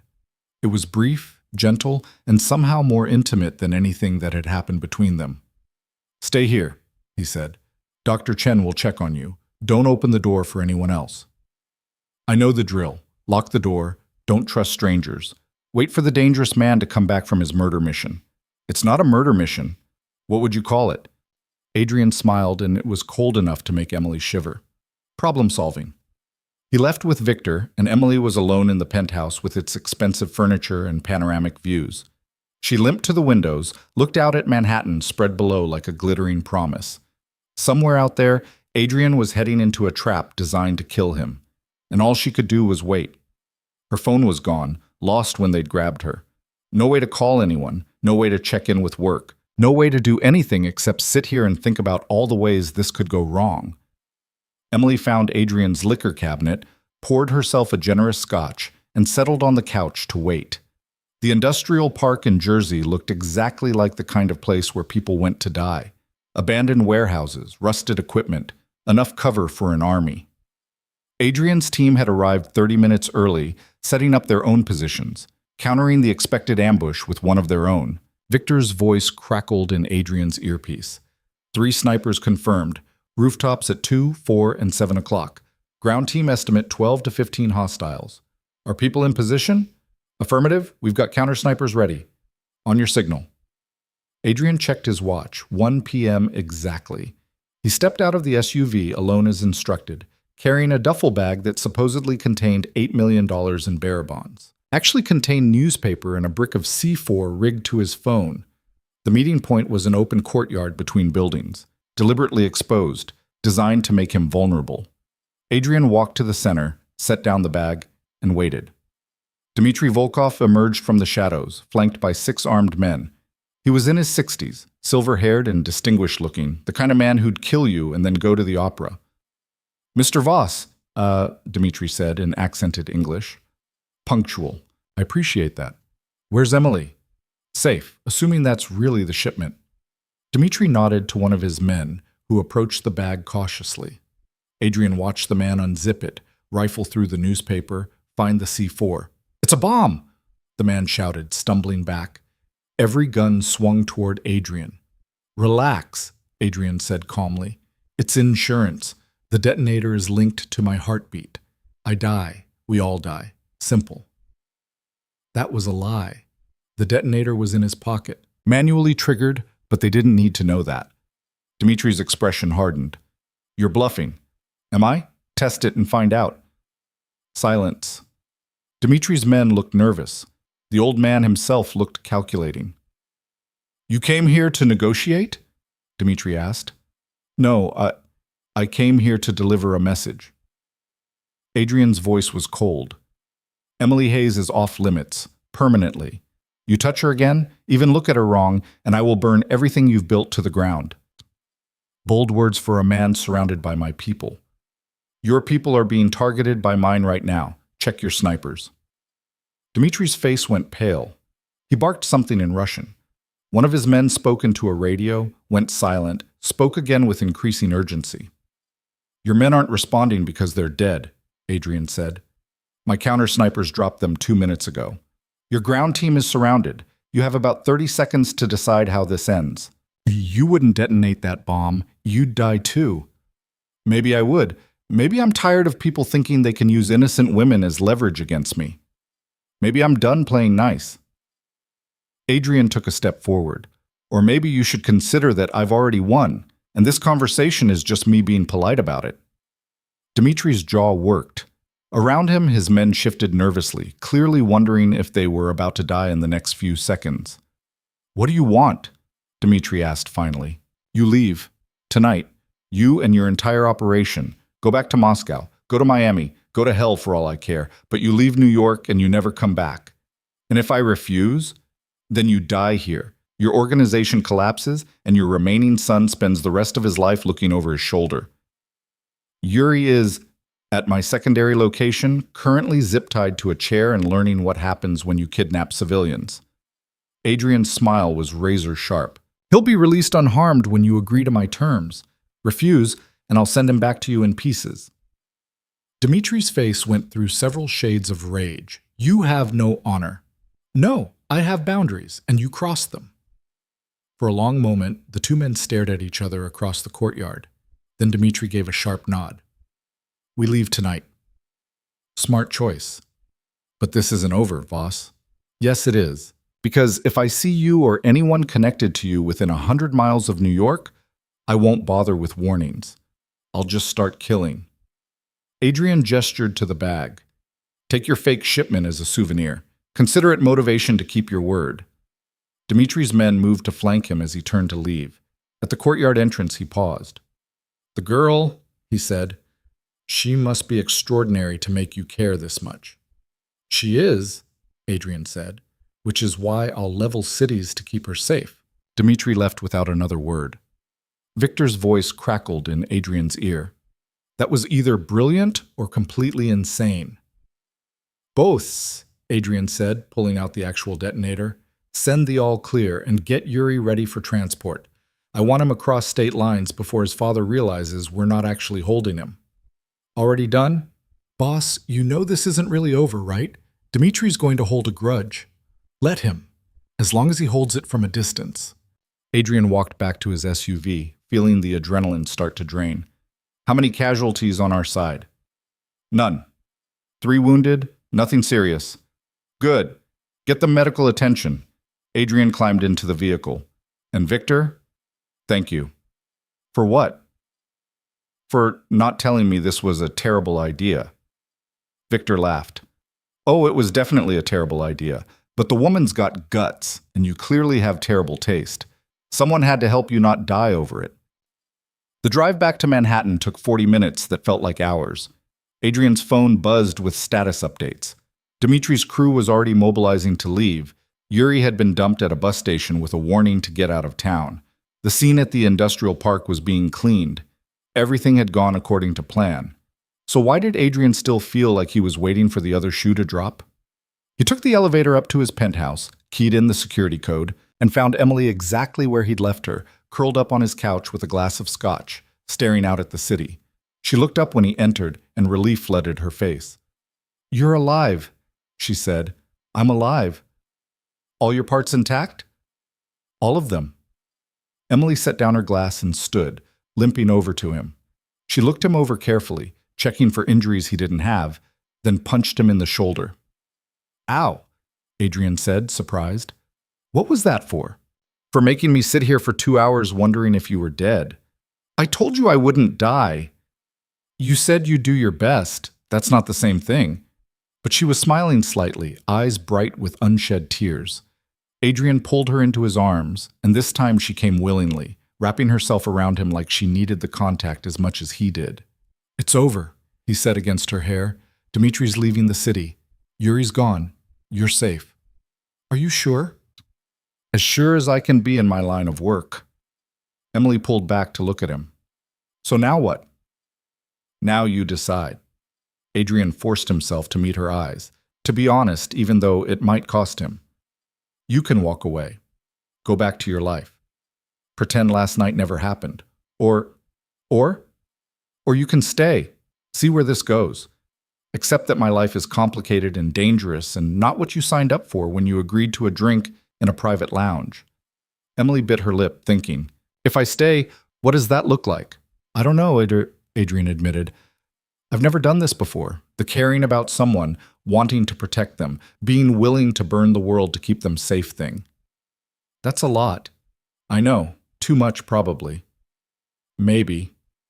Emily's hand came up to his face, fingers tracing his jaw. "Or maybe it's exactly the kind of real I wished for last night." Adrian caught her hand, held it. "Emily, I need you to understand what you'd be getting into. There will always be enemies, always be risks. I can protect you, but I can't promise you normal. Normal is overrated. My normal life got me a cheating fiancé and friends who bail on my birthday. Your complicated life got me kidnapped, sure, but it also got me you." She smiled. "I'll take my chances." "You're sure?" "No, I'm terrified. But I'm also tired of playing it safe and ending up alone anyway." Emily leaned closer. "So yes, I'm staying. We'll figure out the rest as we go."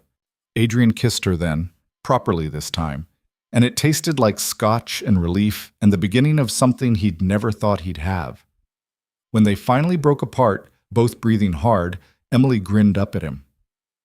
"So," she said, "does this make me your girlfriend, or is there some kind of criminal underworld protocol I should know about?" Adrian laughed, the tension of the last 12 hours finally breaking. "I think we can skip the protocol." "Good, because I have no idea what I'm doing here." "That makes two of us." They stood there in his penthouse, wrapped around each other, while outside, the city lights glittered and the world kept turning. Somewhere out there, Dmitry Volkov was packing up his operation. Somewhere, Yuri was nursing his wounds and his grudge. Somewhere, new threats were probably already forming. But for now, in this moment, Adrian had something he'd never thought possible, someone who saw his darkness and chose to stay anyway.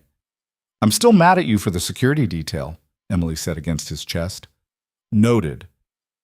And we need to talk about boundaries, like what level of danger requires a heads up versus a vague text message." "Fair enough. And if anyone ever zip ties me again, I'm learning to shoot so I can return the favor." Adrian pulled back to look at her. "You want to learn to shoot?" "I want to not feel helpless. There's a difference." Emily met his eyes. "Your world almost got me killed today. If I'm going to stay in it, I need to be able to protect myself." "I can teach you," Adrian said slowly. "But Emily, I need you to promise me something." "What?" "If it ever becomes too much, the danger, the complications, all of it, you tell me. You don't just disappear. You give me a chance to fix it." "Same goes for you. If I become a liability, you won't." "If I do," Emily insisted, "you tell me. We figure it out together. No making unilateral decisions about what's best for me." Adrian thought about his instinct to send her away, to keep her safe by cutting her out of his life. Thought about how close he'd come to doing exactly that. "Deal," he said. They sealed it with another kiss, slower this time, less desperate, and more like a promise. When Emily finally pulled away, she was smiling. "So, worst birthday ever, or strangest birthday ever? Can it be both?" "I suppose it can." She limped back to the couch, wincing. "Do you have ice? My ankle's killing me." Adrian got her ice, painkillers, and a blanket, watched her settle on his couch like she belonged there, like this penthouse that had been empty for years had just been waiting for her to fill it. "Stay tonight," he said. "Let Dr. Chen check you again in the morning. Make sure you're actually okay." Is that an invitation or an order? Whichever one you'll say yes to. Emily laughed. Smooth. Yes, I'll stay. But fair warning, I steal covers and I'm not a morning person. I'll survive. As it turned out, Adrian didn't sleep much anyway. He spent most of the night watching Emily sleep, cataloging the rise and fall of her breathing, the way she curled into his side like even unconscious she was seeking warmth. He'd built his empire on calculated risks and careful distance, had survived by trusting no one and expecting betrayal. And then Emily Hayes had walked into his life, all honest pain and stubborn resilience, and made him want something he'd thought impossible. Someone worth protecting, someone worth the risk. When dawn broke over Manhattan, painting the city in shades of gold and rose, Adrian was still awake.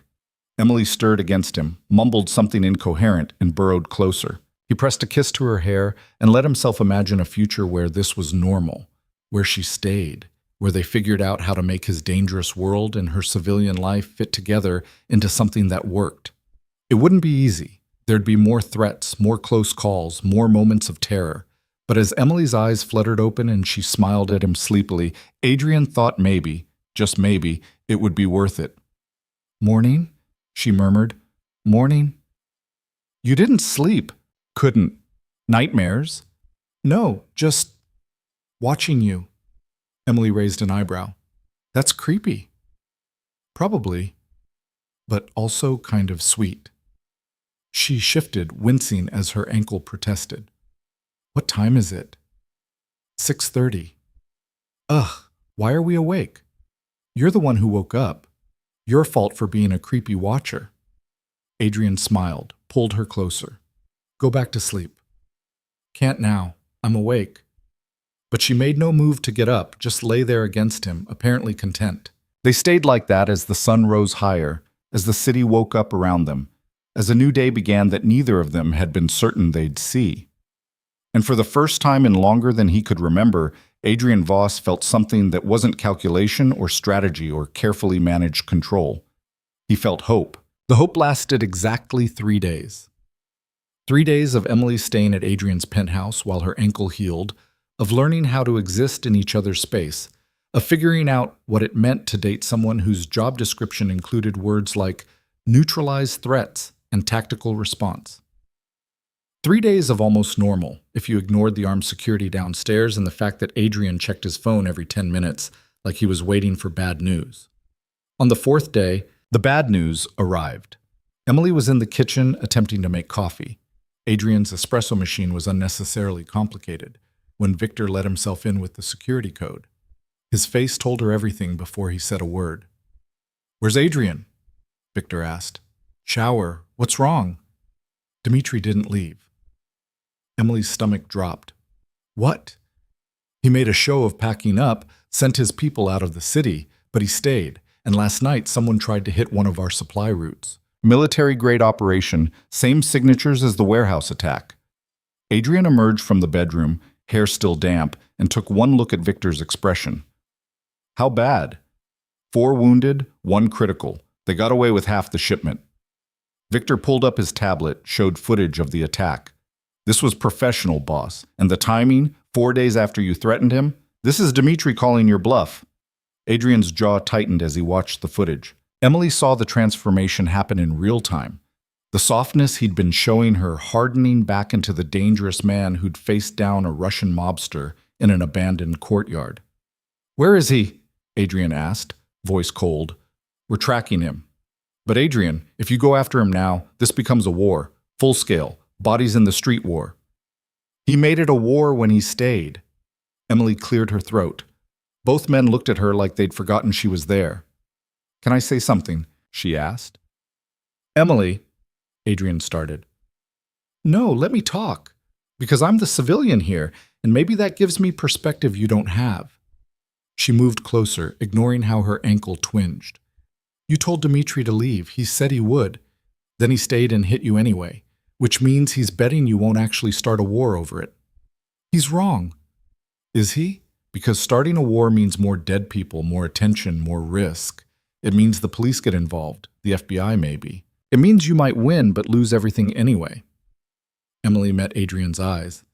Or you could be smarter than he expects. Victor raised an eyebrow. What did you have in mind? I have no idea. I don't know anything about your world, but I know something about marketing, about perception, about making people believe something whether it's true or not. She looked between them. Dimitri's betting Adrian cares more about me than his reputation. What if you use that? Adrian was quiet for a long moment. Keep talking. You threatened to burn his world down if he touched me again. He didn't touch me. He went after your business instead. Technically, he didn't break your actual rule. Semantics. Maybe. But what if you respond with the same kind of semantics? Something that looks like you're backing down but actually positions you better? Emily shrugged. I don't know what that would look like in your world, but there has to be a way to make him think he won while you're actually destroying him. Victor looked at Adrian. She's got a point. If we go loud, we lose control of the narrative, but if we go quiet, we make him comfortable, Adrian finished. Make him think I've gone soft. Let him overextend. And then? Adrian's smile was sharp enough to cut. Then we take everything. Over the next week, Emily watched Adrian execute a strategy that was part business, part psychological warfare, and entirely ruthless. He pulled back from several territories, made conciliatory noises through intermediaries, even sent a message through Petra implying he was considering retiring from certain operations. To anyone watching, it looked like Dimitri had won, like Adrian Voss had chosen his relationship over his empire. Dimitri took the bait and expanded aggressively into the vacuum Adrian had left, overextending his resources and making new enemies in the process. He's making alliances with the Serbs, Victor reported one evening, promising them territory he doesn't actually control yet. Good, Adrian said. Let him make promises. The bigger they are, the harder they fall. Emily sat curled in Adrian's chair, watching him work. This was a side of him she hadn't seen before, the strategist, the chess player who thought 5 moves ahead. It was intimidating and fascinating in equal measure.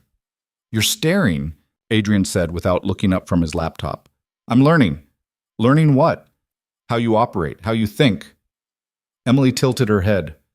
You're not actually backing down at all, are you? No, I'm letting him think I am while I reposition assets, shore up alliances, and prepare to take everything he's building. Adrian finally looked at her. In 2 weeks, maybe 3, Dimitri will have committed so thoroughly to his expansion that he can't pull back without looking weak. That's when we move. And then what? Then he loses everything. Territory, reputation, allies. He'll be forced to actually leave, or die trying to hold on. Emily absorbed that. You're scary when you're being strategic. Is that a problem? No, just an observation. She stood, moved to the window. Can I ask you something? Always. When this is over, when Dimitri's gone and you've won, what happens to us? Adrian closed his laptop, gave her his full attention. What do you want to happen? I don't know. This week has been weird. Good weird, but weird. I'm living in your penthouse, watching you run a criminal empire from your dining room table, learning to shoot from Victor in your building's garage. She laughed slightly. My friends still think I'm recovering from food poisoning. My job thinks I'm taking personal days. I'm lying to everyone about where I am and what I'm doing. You could tell them the truth. That I'm dating a man who had me kidnapped by accident and then threatened to level cities to get me back? Yeah, that'll go over great. Adrian was quiet for a moment. Emily, if this is too much. I didn't say it was too much. I said it was weird. She turned to face him. I'm not complaining. I'm just trying to figure out what normal looks like when your boyfriend operates in gray areas and has people who want him dead. There is no normal. There's just what we make it. That's not helpful. I know. Adrian stood, crossed to her. But it's honest. I don't have a template for this. For caring about someone who isn't part of my world. For wanting to protect someone while also respecting their autonomy. For being in a relationship like a regular person? Yes. Emily smiled despite herself. Well, you're doing okay so far. Except for the part where you keep trying to lock me in this penthouse for my own safety. You're healing. My ankle's fine, has been for 3 days. Dr. Chen said 2 weeks. Dr. Chen is being conservative. I'm going stir-crazy here, Adrian. I need to go outside, see the sun, remember what normal life feels like. Adrian's expression said he wanted to argue, but he visibly swallowed the impulse.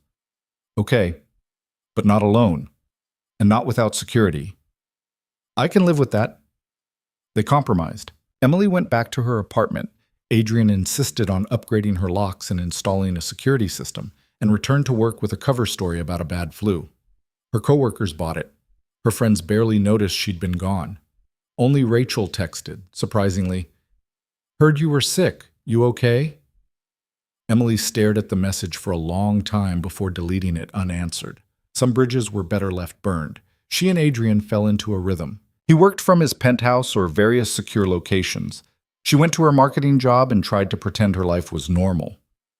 They had dinner together most nights, sometimes at his place, sometimes at restaurants where Adrian's security team lurked at nearby tables. It was strange and complicated and nothing like any relationship Emily had ever had. It was also the most honest thing in her life. "I told my boss I'm seeing someone," Emily said one night over Thai food. "She asked to see a picture. I realized I don't have any pictures of you." Adrian looked up from his pad Thai. "That's intentional. Why?" "Because pictures are evidence. They link me to people, places, activities I'd prefer to keep private. So I'm just supposed to tell people I'm dating a ghost? You could tell them the truth, that you're dating someone who values his privacy." Emily set down her chopsticks. "Adrian, I get that your work requires discretion. I do. But at some point, we need to figure out how to exist in both our worlds, not just yours." "What does that look like to you?" "I don't know. Maybe meeting my friends, maybe going to a normal restaurant without your security team hovering, maybe one picture together that I can show people so they don't think I made you up." Adrian was quiet, clearly wrestling with instincts that said exposure was danger. "One picture," he said finally. "For your records, not social media. Deal." Emily pulled out her phone and they leaned together for an awkward selfie. Adrian looked uncomfortable. She looked delighted, and the result was so imperfectly human that Emily felt her chest tighten. "Can I ask you something now?" Adrian said. "Sure." "Why haven't you asked me to go legitimate?" Emily blinked. "What?" "Most people in your position would ask me to leave this life, go straight, become someone they could introduce to their parents without lying." He met her eyes. "You haven't. Why?" "Because I'm not dating who I want you to be. I'm dating who you are." Emily shrugged. "I'm not naive enough to think you'd actually do it, and I'm not arrogant enough to think I should ask. You built this life before I met you. It's not my place to demand you dismantle it." "Even though it's dangerous?" "Everything's dangerous. Marcus seemed safe, and he destroyed me anyway. At least with you, I know what I'm getting into." Adrian reached across the table, took her hand. "You're remarkable, you know that?" "I'm practical." "It's the same thing." 2 weeks after Dimitri's expansion began, Victor confirmed what they'd been waiting for. "The Serbs are pissed. Dimitri promised them the eastern docks, but he can't deliver because the Italians got there first. Meanwhile, the Italians are pissed because Dimitri's been moving product through their territory without asking permission." Victor pulled up a map showing the territorial disputes. "He's made enemies of everyone, and his own people are stretched too thin to handle the blowback." "Time to move?" Adrian asked. "Past time. He's vulnerable now. One more push and the whole thing collapses." Adrian looked at Emily, who was sitting in on the meeting because she'd insisted. "This is it. The end game. It might get ugly." "Define ugly," Emily said. "People might die. Dimitri's not going to go quietly." "Will you be safe?" "As safe as I can be." Emily nodded slowly. "Then do it. Finish this." Adrian executed his countermove with surgical precision. He reached out to the Serbs and Italians, offered them the territories Dimitri had promised, plus compensation for the insult. Simultaneously, he leaked information about Dimitri's expansion to law enforcement, ensuring increased scrutiny on every operation. Within 48 hours, Dimitri's empire began to crumble. The Serbs pulled their support. The Italians started actively sabotaging his shipments. His own people, seeing the writing on the wall, began jumping ship to other organizations. And through it all, Adrian looked like he'd done nothing. "It's brilliant," Emily said, watching the dominoes fall. "You're destroying him without firing a shot." "Not quite without." Victor said grimly. There was an incident last night. 3 of Dimitri's men tried to make a statement by hitting one of our clubs. They didn't survive. Emily felt her stomach turn. Killed? They opened fire in a crowded club. Our security returned fire. It was self-defense, but yes, they're dead. The reality of Adrian's world came crashing back. For 2 weeks, it had almost felt like a strategy game, pieces moving on a board. But those pieces were people who died. I need some air, Emily said quietly. Adrian found her on the penthouse balcony 20 minutes later, staring out at the city. Talk to me, he said. 3 people died last night. Yes. Because of this. Because of Dimitri. Because of you. Because of whatever chain of events led to them being in that club with guns. Yes. Emily turned to look at him. Does it bother you? Every death bothers me. But Emily, those men made a choice to open fire in a public space. They endangered civilians. If our security hadn't stopped them, innocent people would have died instead. That's rationalization. It's reality. Adrian moved closer. I'm not a good man. I've never pretended to be. I operate in a world where violence is currency and death is always one bad decision away. I've made peace with that. But I don't ask you to make peace with it. What do you ask me to do? Decide if you can live with it, with me, with the knowledge that my world is built on things that hurt people. His voice was steady, but his eyes were searching. I won't lie to you about what I am, but I also won't blame you if it's too much. Emily thought about Marcus, who'd seemed safe and normal and destroyed her anyway. Thought about her friends who'd abandoned her when things got uncomfortable. Thought about the birthday wish she'd made for something real. I don't know if I can live with it long term, she said honestly, but I know I want to try. Because for all the darkness in your world, you've been more honest with me than anyone else in my life. Even when the honesty is ugly? Especially then. Adrian pulled her into his arms, and Emily let herself be held. They stood there on the balcony while the city hummed below, 2 people trying to figure out how to build something good in the midst of so much gray. 3 days later, Dmitry Volkov left New York. Not because Adrian forced him out, because there was nothing left to stay for. His organization had collapsed, his allies had turned on him, and his son Yuri had disappeared entirely. Rumor said he'd fled to Eastern Europe. It's done, Victor confirmed. Dimitri's on a flight to Moscow. Our people at the airport confirmed it. Adrian nodded, but his expression wasn't triumphant, just tired. You won, Emily said after Victor left. This is what you wanted. I know. So why do you look like someone died? Because people did die. Not just Dimitri's men. 4 of mine over the course of this. Good people who worked for me, trusted me, believed I'd keep them safe. Adrian sank onto the couch. I won, but the cost was high. Emily sat beside him. Would you do it differently if you could? I don't know. Probably not. The alternative was letting Dimitri destroy everything I'd built and potentially coming after you again. He looked at her. But that doesn't make the cost easier to accept. This was the part of Adrian's world that Emily was still learning to navigate. The aftermath, the weight he carried, the guilt that success didn't erase. What happens now, she asked.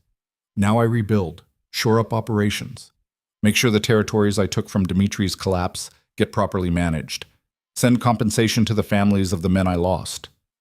He rubbed his face. The usual post-war cleanup. And us? What about us? Do we go back to normal? Whatever that is? Adrian pulled her closer. I don't think we've ever had normal. But we can have this. Whatever this is. They sat in silence for a while, processing. Then Emily's phone rang. Unknown number. She almost didn't answer, but something made her. Hello? Miss Hayes? A woman's voice, professional. This is Detective Sarah Chen with the NYPD. I'd like to ask you some questions about the events of November 8th, the morning you were reported as a possible kidnapping victim. Emily's blood went cold.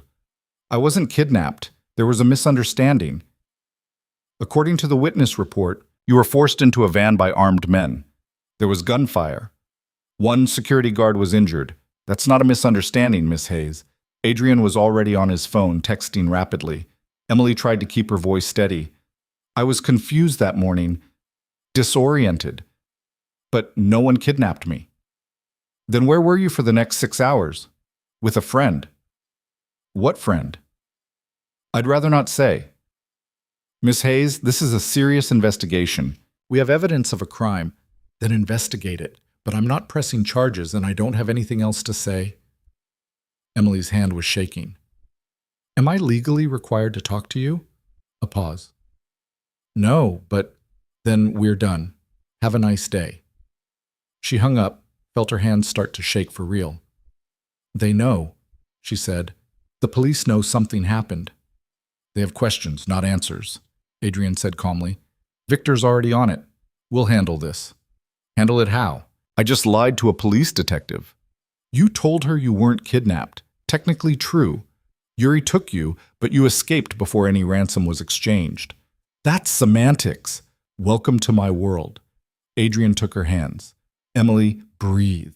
The police have no evidence of a crime beyond a disturbance. The witness can't identify you. The security camera footage was corrupted. There's nothing to tie you to anything. Except the security guard who was shot protecting me. Who's being well compensated for his silence. Adrian's voice was steady, grounding. This will blow over, but you need to stay calm and stick to the story. You were confused, you weren't kidnapped, you don't know anything. Emily pulled her hands away. This is it, isn't it? This is what it actually means to be in your world. Not just the danger, but the lying, the covering up, the moral compromises. Yes. And you're okay with that? I've made my peace with it. The question is whether you can. Emily stood, paced to the window. Outside, the city looked the same as always, bright and busy and full of people living their normal lives. Lives that didn't include lying to police detectives or covering up kidnappings. I need time to think, she said. Take all the time you need. She went back to her apartment that night, sat in her small kitchen with its outdated appliances and looked at the life she'd built. Small, safe, unremarkable, boring. Her phone buzzed. A text from Adrian. I understand if this is too much. No judgment, no anger. Just let me know you're okay. Emily stared at the message for a long time. Then she typed back, I'm okay. Just processing. Take your time. She spent the next 3 days going to work, seeing friends, trying to remember what her life had been like before Adrian Voss had watched her blow out a birthday candle and decided to intervene. It had been safe, predictable, empty. Rachel texted again. Can we talk? I know things ended badly, but I miss you. Emily deleted it without responding. Some people didn't deserve second chances. On the 4th day, Emily's boss called her into her office. I'm giving you the Hendricks account, Janet said. It's a big promotion. More money, more responsibility, more visibility. Emily should have been thrilled. This was everything she'd been working toward. Can I think about it? She heard herself say. Janet looked surprised. Most people would jump at this. I know. I just need to make sure it's the right move. That night, Emily went to Adrian's penthouse. He let her in without questions, just pulled her into his arms like he'd been waiting. I talked to a lawyer, Emily said against his chest, about what could happen if the police investigation continues. And? He said, without my cooperation, they have no case. The witness testimony isn't enough. The physical evidence is circumstantial. As long as I maintain I wasn't kidnapped and don't press charges, there's nothing they can do. So you're safe. Legally, yes. Emily pulled back to look at him. But Adrian, I lied to the police. I'm actively obstructing an investigation into a crime that actually happened. That makes me complicit in your world, not just adjacent to it. I know. And I'm trying to figure out if I can live with that. If the version of myself who does that is someone I recognize. Adrian's expression was carefully neutral. What did you decide? That I don't want to be the person who plays it safe and ends up alone and bitter. I don't want to be the woman sitting at an empty birthday table wondering where everyone went. Emily took his hands. I want to be someone who takes risks for the right reasons, someone who chooses connection over safety, someone who sees the darkness in someone and loves them anyway. Emily, I'm not saying it's going to be easy. I'm not saying I won't have moments where I question everything, but I'm saying I choose this. I choose you. I choose us, whatever that looks like. Adrian kissed her then, deep and desperate and grateful. I don't deserve you, he said when they finally broke apart. Probably not, but you're stuck with me anyway. Over the next 6 months, Emily and Adrian built something that resembled a life together. It wasn't normal by any standard definition. She kept her apartment and her job. He kept his empire and his secrets. But they carved out space for each other in between. Emily learned to shoot, though she never wanted to use the skill. Adrian learned to compromise, to let her make her own decisions even when every instinct screamed to protect her by controlling her environment. The police investigation quietly closed for lack of evidence. Dmitry stayed in Moscow. Yuri was rumored to be working for a small-time operation in Prague, his reputation destroyed. And Emily's friends slowly started reaching out again. Not all of them, but enough that she realized some bridges could be rebuilt if both sides were willing. I'm thinking about quitting my job, Emily said one morning over coffee. Adrian looked up from his laptop. Why? Because I'm tired of pretending I care about marketing copy for tech startups. I want to do something that matters. Such as? I don't know yet. Maybe something with your legitimate businesses. Or maybe something completely different. I just know I can't keep going through the motions. You could work for me, Adrian offered. I have several legal operations that could use someone with your skills. That's not weird, dating the boss? Probably, but we're already weird, might as well lean into it. Emily laughed. Fair point. She gave her notice the next week, spent the following month figuring out what she actually wanted to do, eventually landed on helping Adrian restructure some of his legitimate investments. Real estate holdings, a chain of restaurants, security consulting. It wasn't glamorous, but it was real. And working alongside Adrian, seeing the business acumen behind the dangerous reputation, gave her new appreciation for how he'd built his empire. You're good at this, Victor said one day, reviewing a proposal she'd put together. Better than half the consultants we've paid stupid money for. Thanks, I think. It's a compliment. Boss made a good choice. In hiring me or dating me? Victor's rare smile appeared. Both. A year after her birthday, Emily found herself back at Celestine's. But this time, she wasn't alone. Adrian had reserved the same corner table, though this time all the chairs were filled. Victor was there, surprisingly personable when not in crisis mode. Dr. Chen, who'd become something like a friend. A few of Adrian's business associates and their partners. And to Emily's surprise, Margaret, the woman who'd helped her in the alley, with her husband and Buster the terrier. I can't believe you found her, Emily said to Adrian. I'm good at finding people. It's part of my skill set. Still creepy, still effective. When dessert came, there was a single candle in Emily's cake. She looked around the table at the strange collection of people who'd somehow become her community, not the friends who'd abandoned her, but something newer and more honest. Make a wish, Adrian said quietly. Emily closed her eyes. A year ago, she'd wished for something real. She'd gotten more reality than she'd bargained for. Danger, complications, moral ambiguity, and a relationship that defied every conventional definition. But she'd also gotten honesty, connection, someone who saw her completely and chose her anyway. This year, she wished for the courage to keep choosing it. She blew out the candle to applause. Later, back in Adrian's penthouse, their penthouse now, since she'd officially moved in 3 months ago, Emily stood at the windows looking out at the city. What are you thinking? Adrian asked, joining her. That a year ago I was completely alone, and now I'm not. Regrets? Some. But not about this. Not about you. She leaned into him. I've been thinking about something, though. What's that? You told me once that trust is a currency, that you invest it carefully because the cost is high.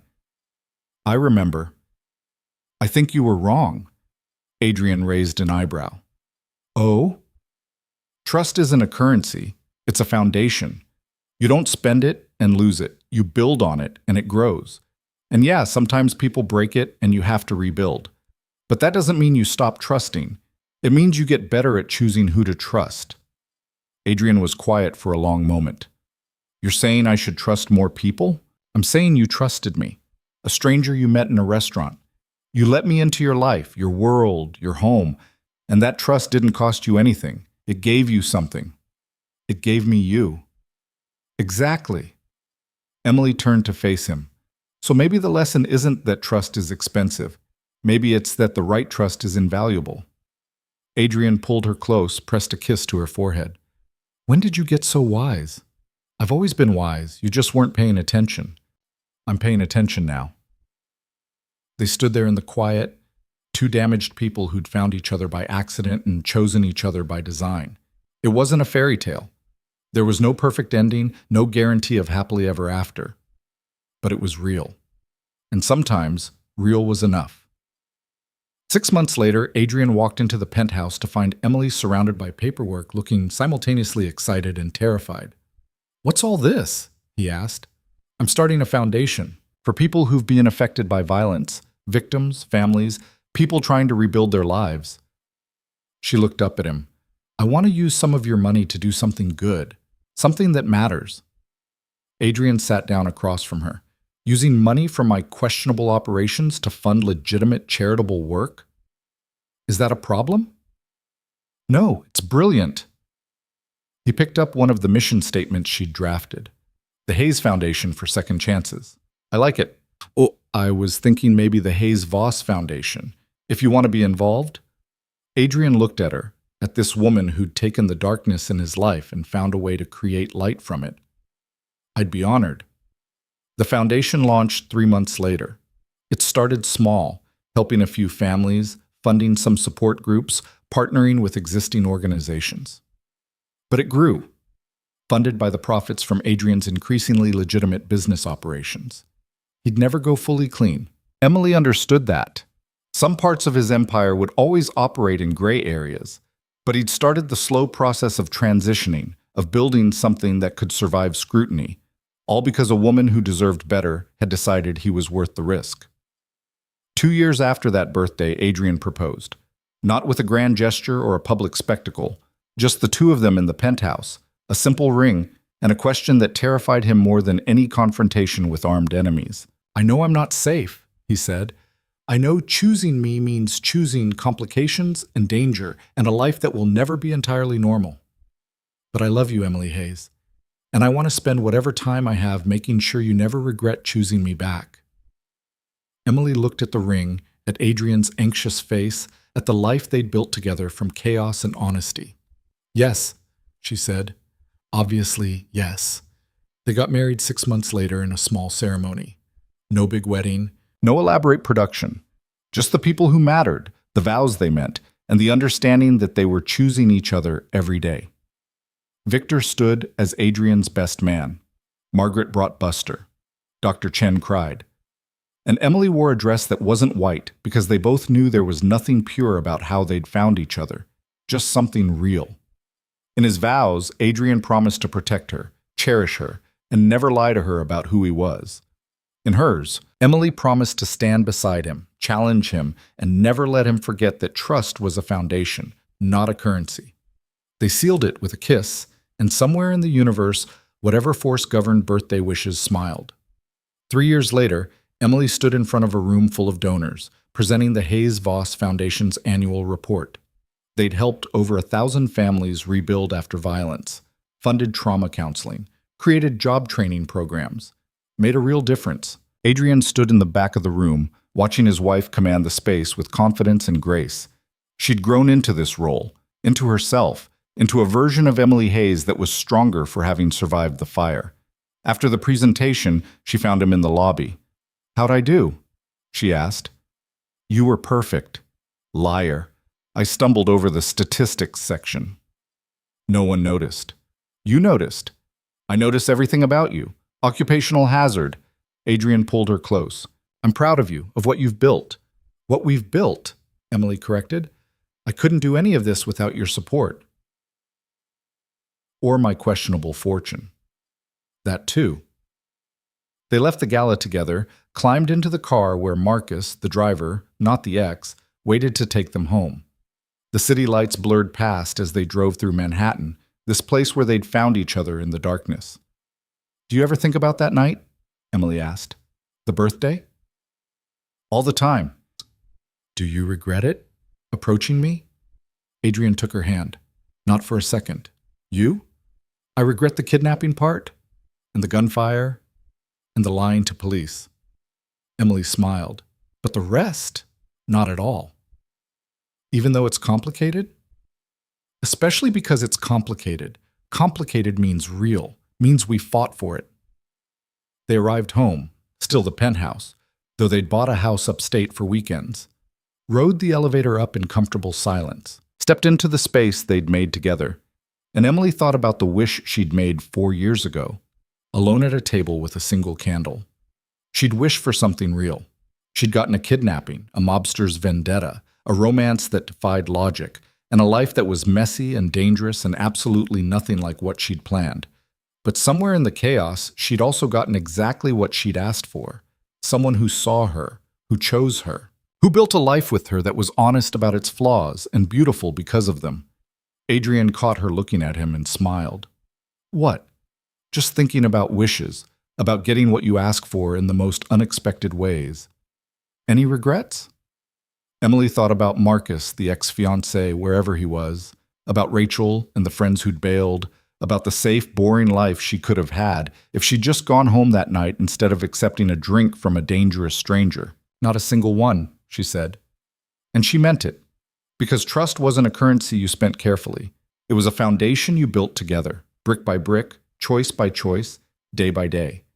And sometimes, if you were very lucky and very brave, that foundation held.